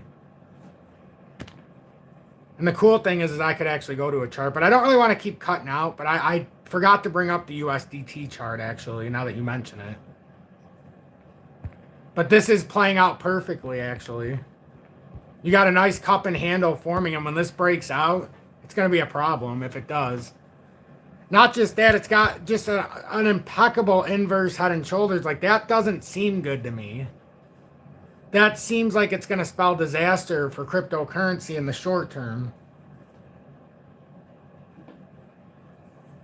MQ says, oh, in Telegram, that's right. We can look at that real quick.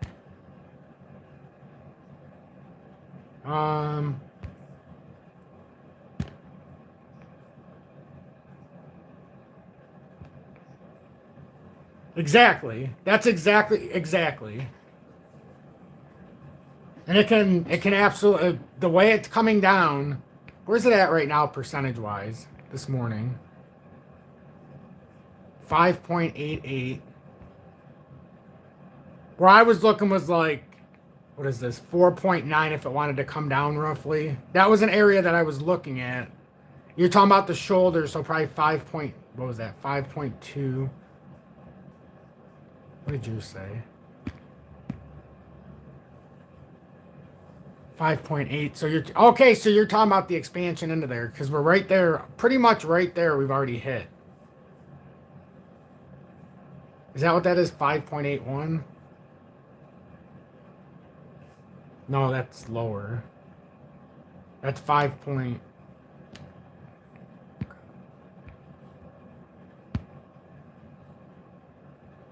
Because that would create that shoulder.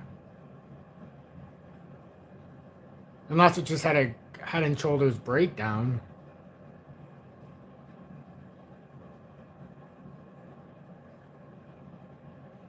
It's interesting.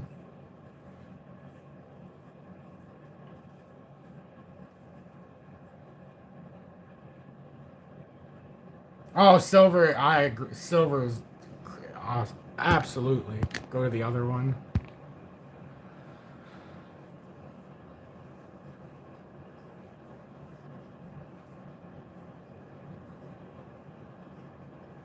I think that's what it's setting up here. It feels like that's what it's setting up.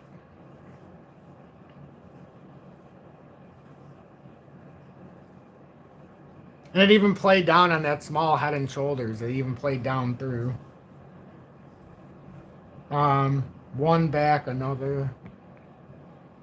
Is this the one? Hold on, which way did I go? This way.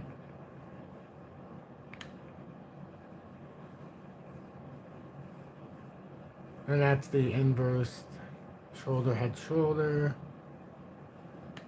Is there more?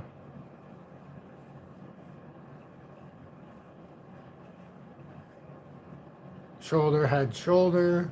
Boom, boom, boom. Playing the inversion. Left shoulder, head, right shoulder.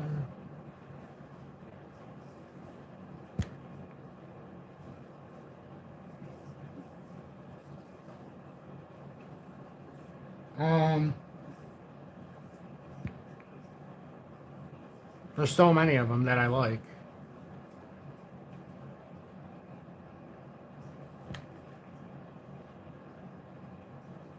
And then that's with XRP.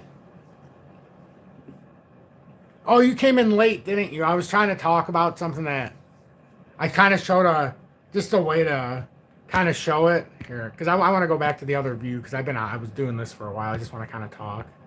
But I was trying to show something and I told him it's like the time settings, like what we need to happen if we want this to break out.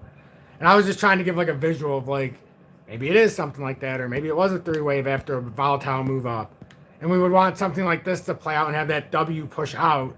Otherwise, if this doesn't play out in some fashion in the area we're in, we're within that margin of error now. You know, we might have to look at something like this is going to get volatile to the downside in a way that maybe no one's going to like. But if we pull up here, we'd be in maybe it was a quick 3-wave recovery or ABC or however the hell you want to call it. I called it the T. Oh no, that was with the gap earlier. But I don't know. That's the 2 ways my mind's kind of looking. Like if we're gonna hold, we can't really afford to come much farther than $1.99. Like maybe $1.96.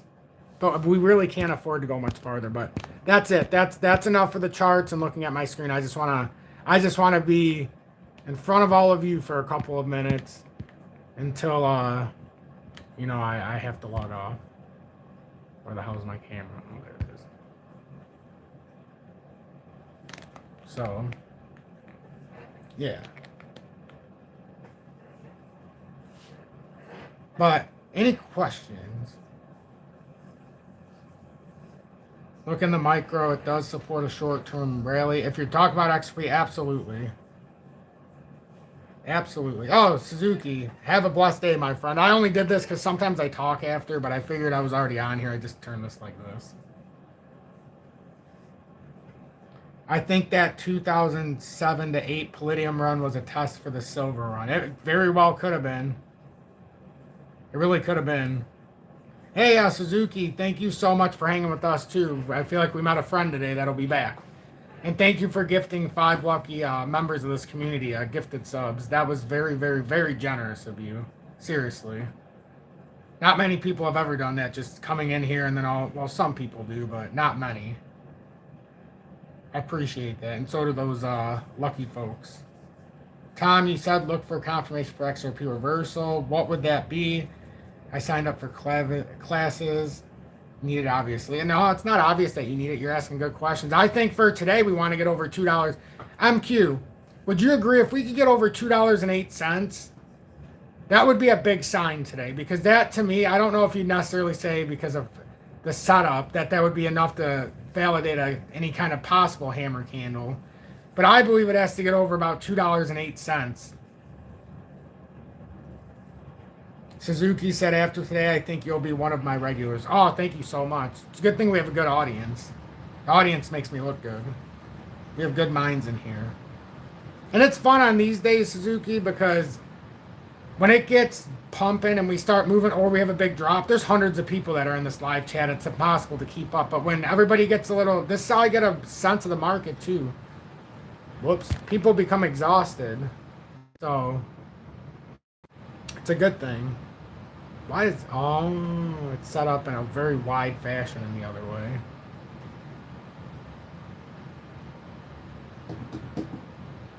So...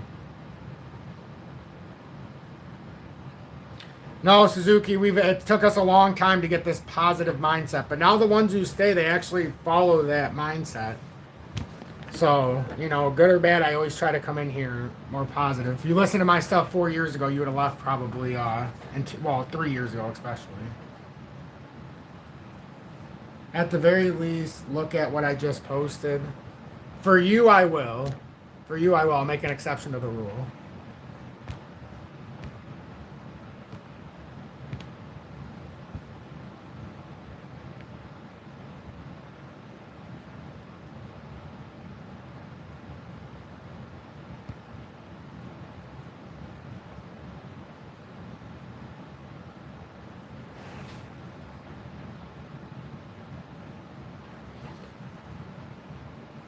This is interesting. I keep it all over the place, my friend. I keep it all over the place. Places nobody would expect.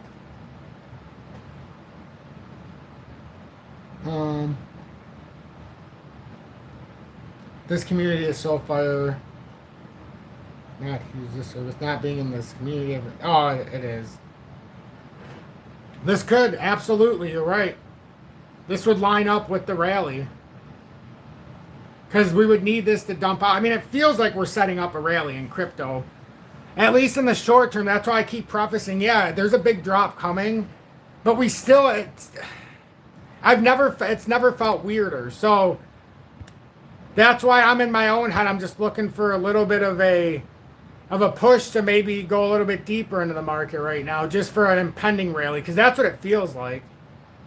It feels like that to me too, especially because we've basically gone as far down as we can for XRP. Unless it's going to break down, we're going to start pulling up here as the day goes on, and then it's going to make it look, unless it touches down a little bit farther at $1.99 still, I don't know.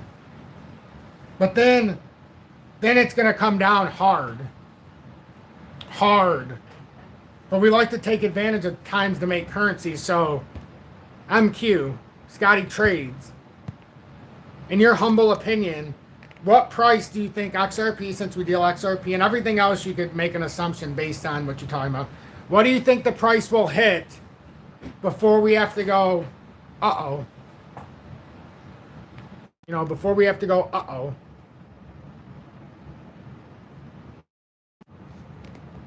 That looks so wide, though. I don't want it so wide. I guess I have to go back to the. I mean, that's so wide. It does me a disservice. It's like the whole damn. Yeah, Fear and Greed dropped into the 40s. I think it was, what, like 47? And you missed it earlier. It was so crazy. We were talking about the potential of. I think we were talking about the metals, how they were, you know, like, or something. And a fucking bird hit my window during the live. I'm going to have to go back. A bird hit the window during the live. I like that 250-ish area. I think on my chart it was like 248, that resistance.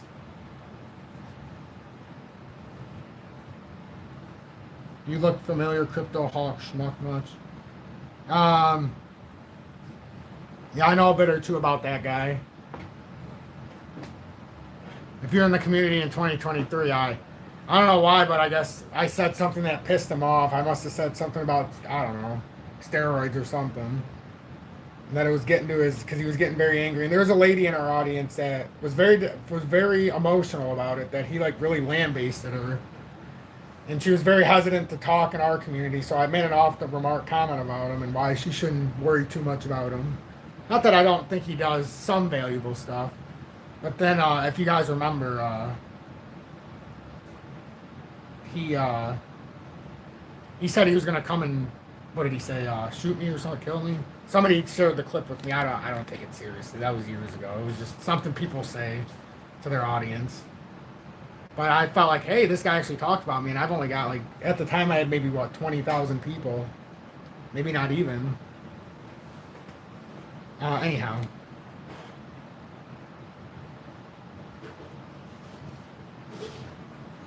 Edward says, I bought from the U.S. Mint before and during the gold run, and the Mint dropped a lot of hints for me.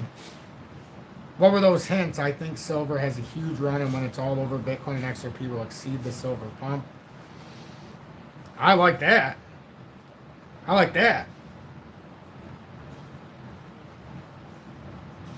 Suzuki says, I was with him from the beginning, and I just couldn't take him for too long, but I was on and off his channel several times. He's no longer my cup of tea. Every once in a while, he'll shoot free membership.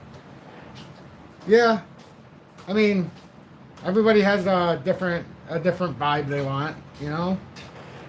I don't judge anybody. There are certain things that he gives if you can get through some of the stuff, like with some of the news, but you know, I mean, nothing that is worth paying a membership for. There's not that news anybody can find by all of his explosive stuff. I could type into AI and it would give me it. So there's no. Yeah. Anyhow, I don't want to be that person. Oh yeah, I forgot this will close out after so many minutes if I don't do anything. Um,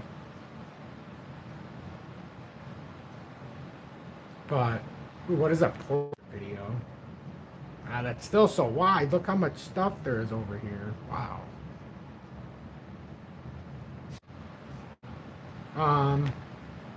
But yeah.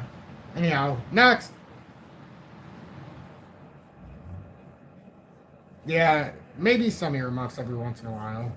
He curses too much. I had to stop watching. Yeah, I've actually worked very hard on not swearing. I know you guys have noticed in the new year, not much swearing at all. If I'm being honest, I don't know if I don't know if I said any real swear words today. Suzuki, be well, friend. Be well. It was a pleasure getting to know you, my friend. Hopefully we'll see you again.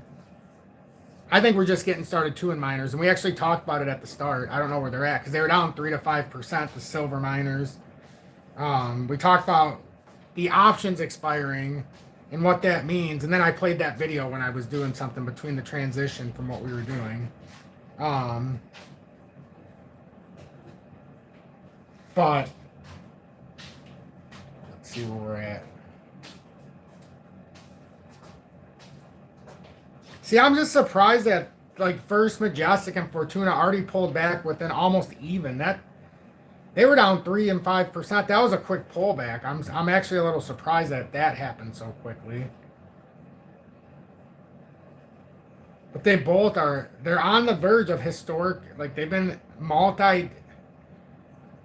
of these have been like those 4 that I keep talking about. I've been watching these for over a decade build these structures. And when it finally gets through it, it's going to be a majestic. Oh.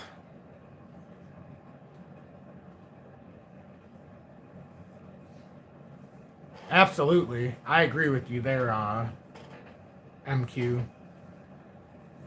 Oh, the marking up on the charts, too. I mean, there's so much stuff. I don't want to mark my charts up as much as I do, but you have to. Because you're not going to remember everything. But when you look at it, it's almost like you went back to a crash course. You immediately remember what all of that is.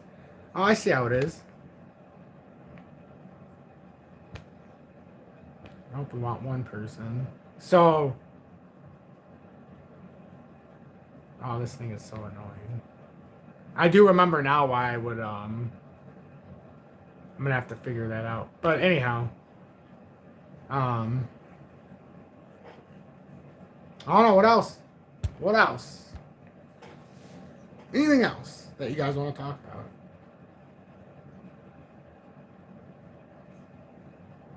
Every time the mint stops sells to adjust price.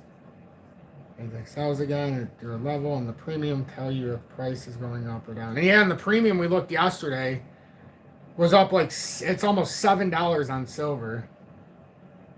I haven't really noticed any. My skies are so gray in Michigan that I can't really see. I can't see the stars at night.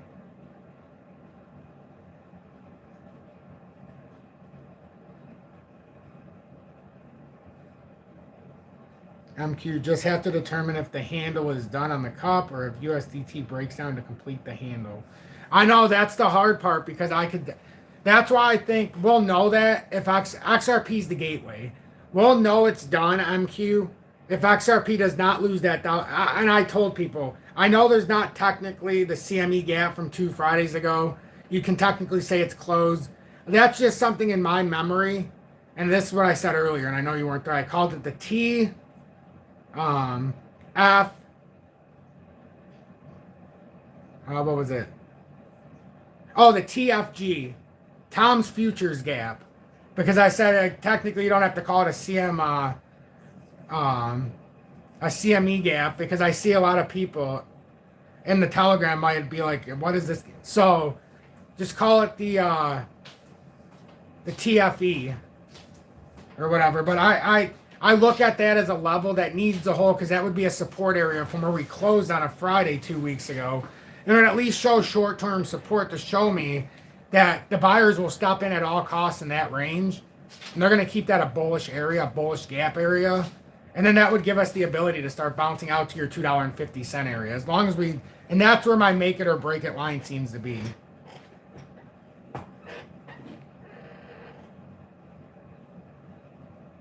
Yeah, Tom's Futures Gap, the TFG. Now, if somebody started doing hashtag TFG, everybody would know.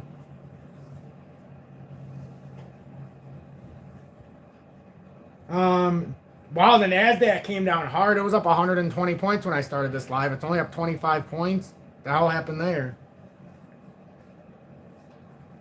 Dow gave back all of its gains since I've been on. The S&P's hasn't really done dick. Although I can see maybe an inverse pattern setting up on the NASDAQ. Building a right shoulder as we speak. Interesting. Anything else? One of those next question kind of things.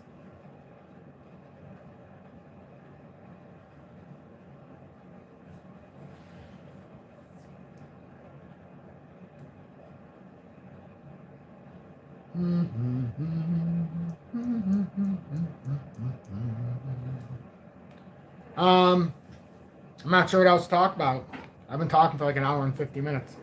I guess that's the difference in having in the other setting. People are more willing to ask questions. I get it. The U.S. Mint is the real treasury, indeed. Gold-silver ratio, what is it going to? My projection was, before this breakdown happened out of the pattern it was in, and this was, you have to go back to my silver stacker videos for this target, but I can give you it because, you know, I'm the one who gave the target. My projection was 46.672 before we started to get, and I don't necessarily think the whole market is just going to break down. I just think that's where gold might start taking some, so basically what would happen is silver would either be more stationary, but gold would start to rally in a sense now, because I think gold is going to start pushing out. It still needs, I think, to get to $5,000 here in the short term, with what it's set up structurally wise. That doesn't mean there can't be pullbacks like we've had and things like that, but I think that's where it's trying to get to, which would support a thesis that the miners still have another leg up at minimum, but they should go parabolic like parabolic. We haven't seen the vertical in the miners, not a lot of them. Where do you think the miners go? And I don't know how quickly.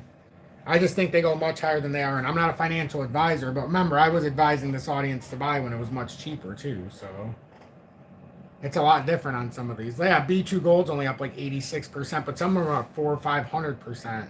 Same thing with Dolly Varden, might only be up 79 or 80%. Define.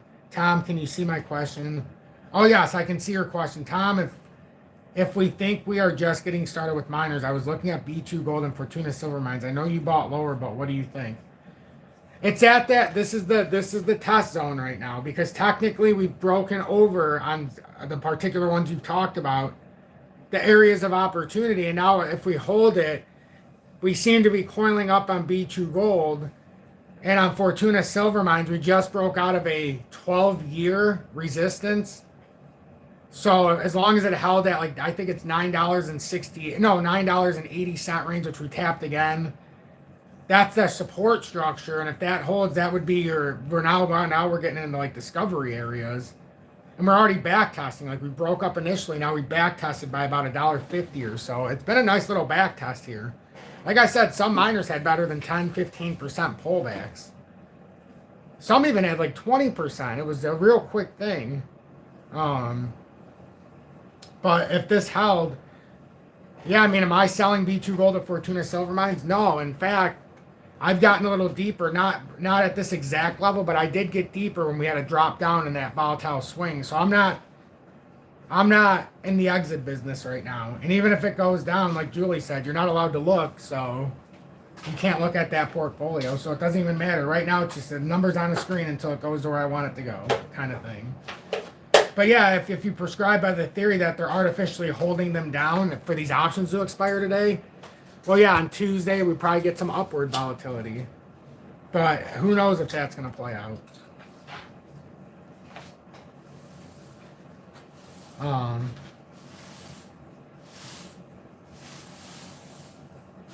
Yep, Edward, that's all we can really do. We have to see for the sells, and we started to see some sells, but we need, it's not, like, we've fallen down some, but like, imagine we said, oh, silver's bearish because it's at $88.80 an ounce. People would look at you and be like, what are you talking about? And then some people are like, isn't it an indictment that You know, some people are willing to sell their silver for $10 less per token or $7. Actually, no, because imagine somebody bought it at $14, and let's say the price is at $88 a day, and you offer somebody 80, right? Okay, I know this should be $880, or hell, I know I got $780 here instead of you know, or I have $800. I know it should be $90 an ounce, but I'll give you 80. Yeah, someone's going to take that. You know why? They don't have to go to a pawn shop. They don't have to do any paperwork. They get cash. The transaction is off the books. So yeah, if they bought it at 14 and they paid $140 for those 10 ounces, and somebody offers them 700 even though it should, or they offer them 800 even though it should be 880 or 900, yeah, they might take it. That doesn't mean that's the value of silver. That just means you got lucky that somebody was willing to take that quick gain. It's no different than when you go into a pawn shop. Think about it. And you have an item, an electronic, and it's worth $35 and they offer you 20, and you take it because you're in a pinch. You know, maybe that's an extreme example, but you know what I mean. Damon, thanks for being in town for your second month plus with the XRP, or the Dust Status crypto news. Tom Hopeball as well got in late. Did you all discuss the Russell breakout and the possible effect on crypto? Well, we haven't discussed it yet, but we've talked about the possibility of the breakout in crypto, and we're at the levels you really need to hold. So we need to, I believe we need to hold anywhere between here and $1.99. Otherwise we get too low, and then it could be a very, very big problem. So, you know, there is the possibility that it's starting. For our sake, I hope it is. Otherwise, it's a slippery slope down to the next area. Which, I mean, I guess it could extend us to $1.96-ish if I want to test fate here a little bit for XRP. Elmer, thanks for the $10 super chat. That is super generous. Thank you so much for that, Elmer. I really appreciate that. I do. I really appreciate that. More than you know. Mr. Stott, or Mrs. Stott said, oh yeah, thanks Mrs. Stott. Mrs. Stott's one who let me realize that I missed a comment from Define, a good comment. Tom, here's a discussion point. If the economy keeps strengthening, inflation has fallen, GDP... Oh, wait a minute. I should probably put the comments up here so I can keep looking at the screen. GDP was strong last report, and Fed keeps signaling less gusto on rate cuts. This could be a problem for U.S. Yes, it could be. It could be. Now, they keep saying how they're not going to raise, or they might raise rates, and they can't. If they raise rates, do you know how? I don't know what that would mean right now. With how much, if you're printing money and raising rates, that's like you going to take a loan out and telling them it's fine. I know I took it at 5% right now, but when I make my payment, the first payment, it's going to be 5.5%. I'm okay with that. I know I agreed on 5%, and I'm taking the money out and I'm going to pay it back as if it's, but now it's going to get raised to, I mean, what? Oh, as crypto investors. Oh, yeah. That makes sense.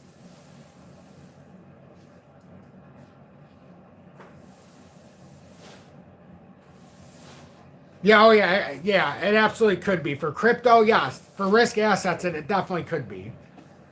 And no matter how you slice it, it looks good for precious metals. So you're going to hear a lot of tomfoolery about the metal prices, and this is it. But the only way the metals prices actually goes down in any real way, do you think the U.S., and there's cause and effect. Well, why did it take silver so long to break out? Well, how far in debt are we now? What's the trillion count now? How many trillions now today? I haven't looked at the U.S. dot or dot. Let me ask AI. It'll do it quick for me. What is the U.S. debt now? How many trillions in debt is the USA? As of January 7th, 2026, the total U.S. national debt is $38.43 trillion. So $38.43 trillion in debt, and in aggregate, I believe it's like an arbitrage, whatever. We have like 7 point something trillion, which means net we're like 29 trillion we can't pay. So That's why silver's gone up. Now, do you think they're all of a sudden going to be able to fix this system we have? Do you think they're going to be able to fix this? Are we all of a sudden going to stop printing money and raise rates up to 20% and do what we're supposed to do?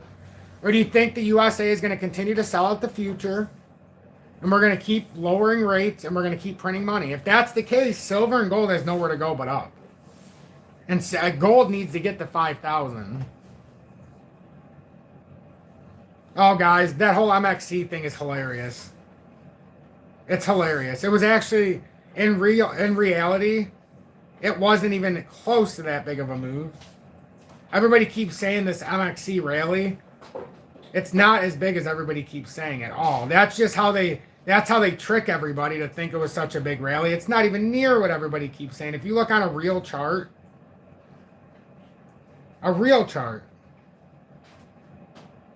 like the biggest move that actually happened for MXC is back when we made the move back in June.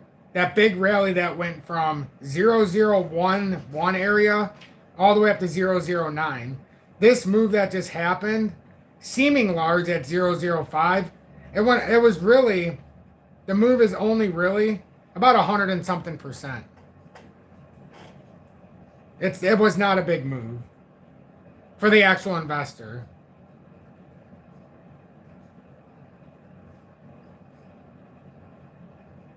So that I understand what everybody was saying, but if you thought you were going to get, do you know what the market cap of MXC is right now? When we were trading it back in June, it was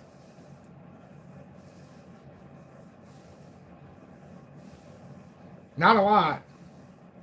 Let's go to a different one. Because it says the market cap is so low now of MXC, it's disturbing.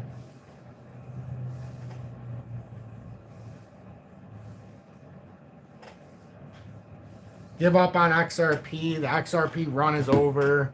What is this? Bitcoin and Ethereum only forever. To each their own, my friend. To each their own. But I wouldn't hold Bitcoin.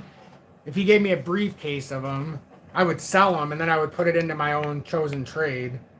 Ethereum, I don't hate you for. I think Ethereum's got big things coming. So, based on if we do get a breakout, Ethereum's going to have good gains. It's going to dwarf whatever Bitcoin's going to be dwarfed compared to Ethereum. So I don't hate that part of it, to be honest. Mary Ty, Mima, or Mary Time, or what is it? Mariti Matthew? Marita Matthew? I don't know. Matthew. I don't disagree with Ethereum, honestly. Wouldn't disagree with that. I don't mind Ethereum. I don't know if I'm going to ever hold it. But I don't mind it for if the rally comes, if you pick the right spot. Obviously, that's the question. Can you pick the right spot? I know Julie's eagerly awaiting for me to get done here. So we're going to have to close this off here in a minute. It's been 2 hours. Yep. Yep, I think we might see $10,000 a kilo. I mean, we could. It's not out of the question.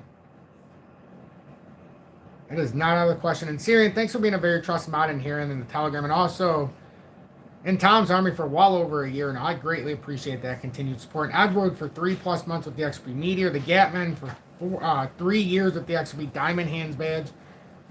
But yeah, Gatman, I did see the MXC movement. I was like, but then when I actually seen how much it would actually be, yeah. Let's see what XRP's doing in real time.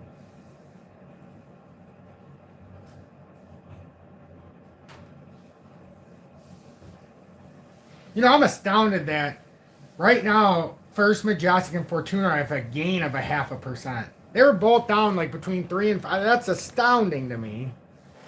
This whole camera thing is astounding as well that it keeps closing. Like, what if I'm setting up my beautification shot?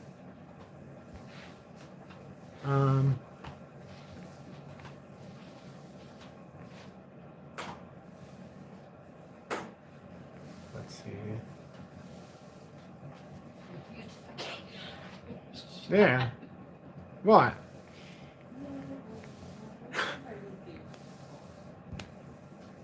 Well, sometimes, yeah, you know, people set up. I don't. That's probably why sometimes I look like an asshole. Hey, that's more like a video. Nah. Kind of like that wide view now. Yeah, that's kind of closer. That's better. I like that. I think that makes more sense for the viewing audience. I think that's better.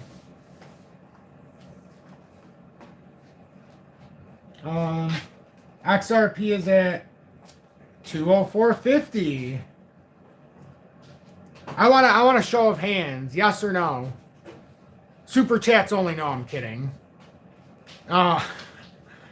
Join Tom's army and you'll get preferential commenting, right? No. I just want to know for real. Do you think XRP is going to break out here?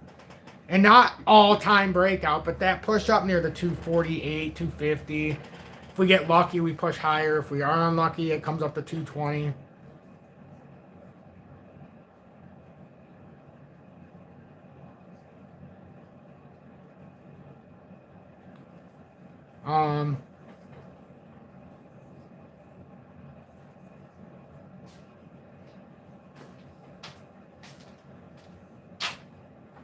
Let's see.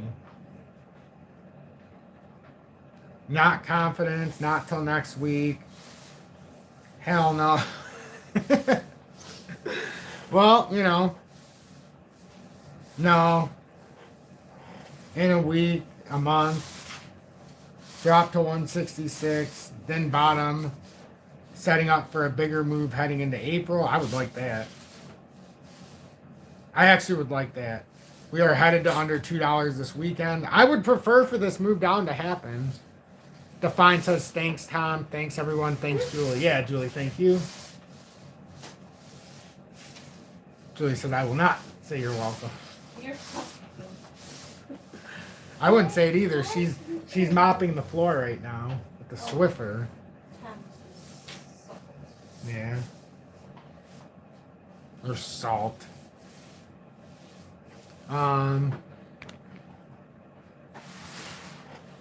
Big moves near November and December. Eventually we're going to get there. But we've got big moves alright coming. Just which way, right? What's up? Hope everyone has a good weekend. You too, Deke, and thanks for being in town for your second month of the Dusty Out of Crypto News. I'm just sad that you got here at the very last minute because I got to go. It's been 2 hours, and we're logging off at 12:22 p.m. Eastern Standard Time. Wow.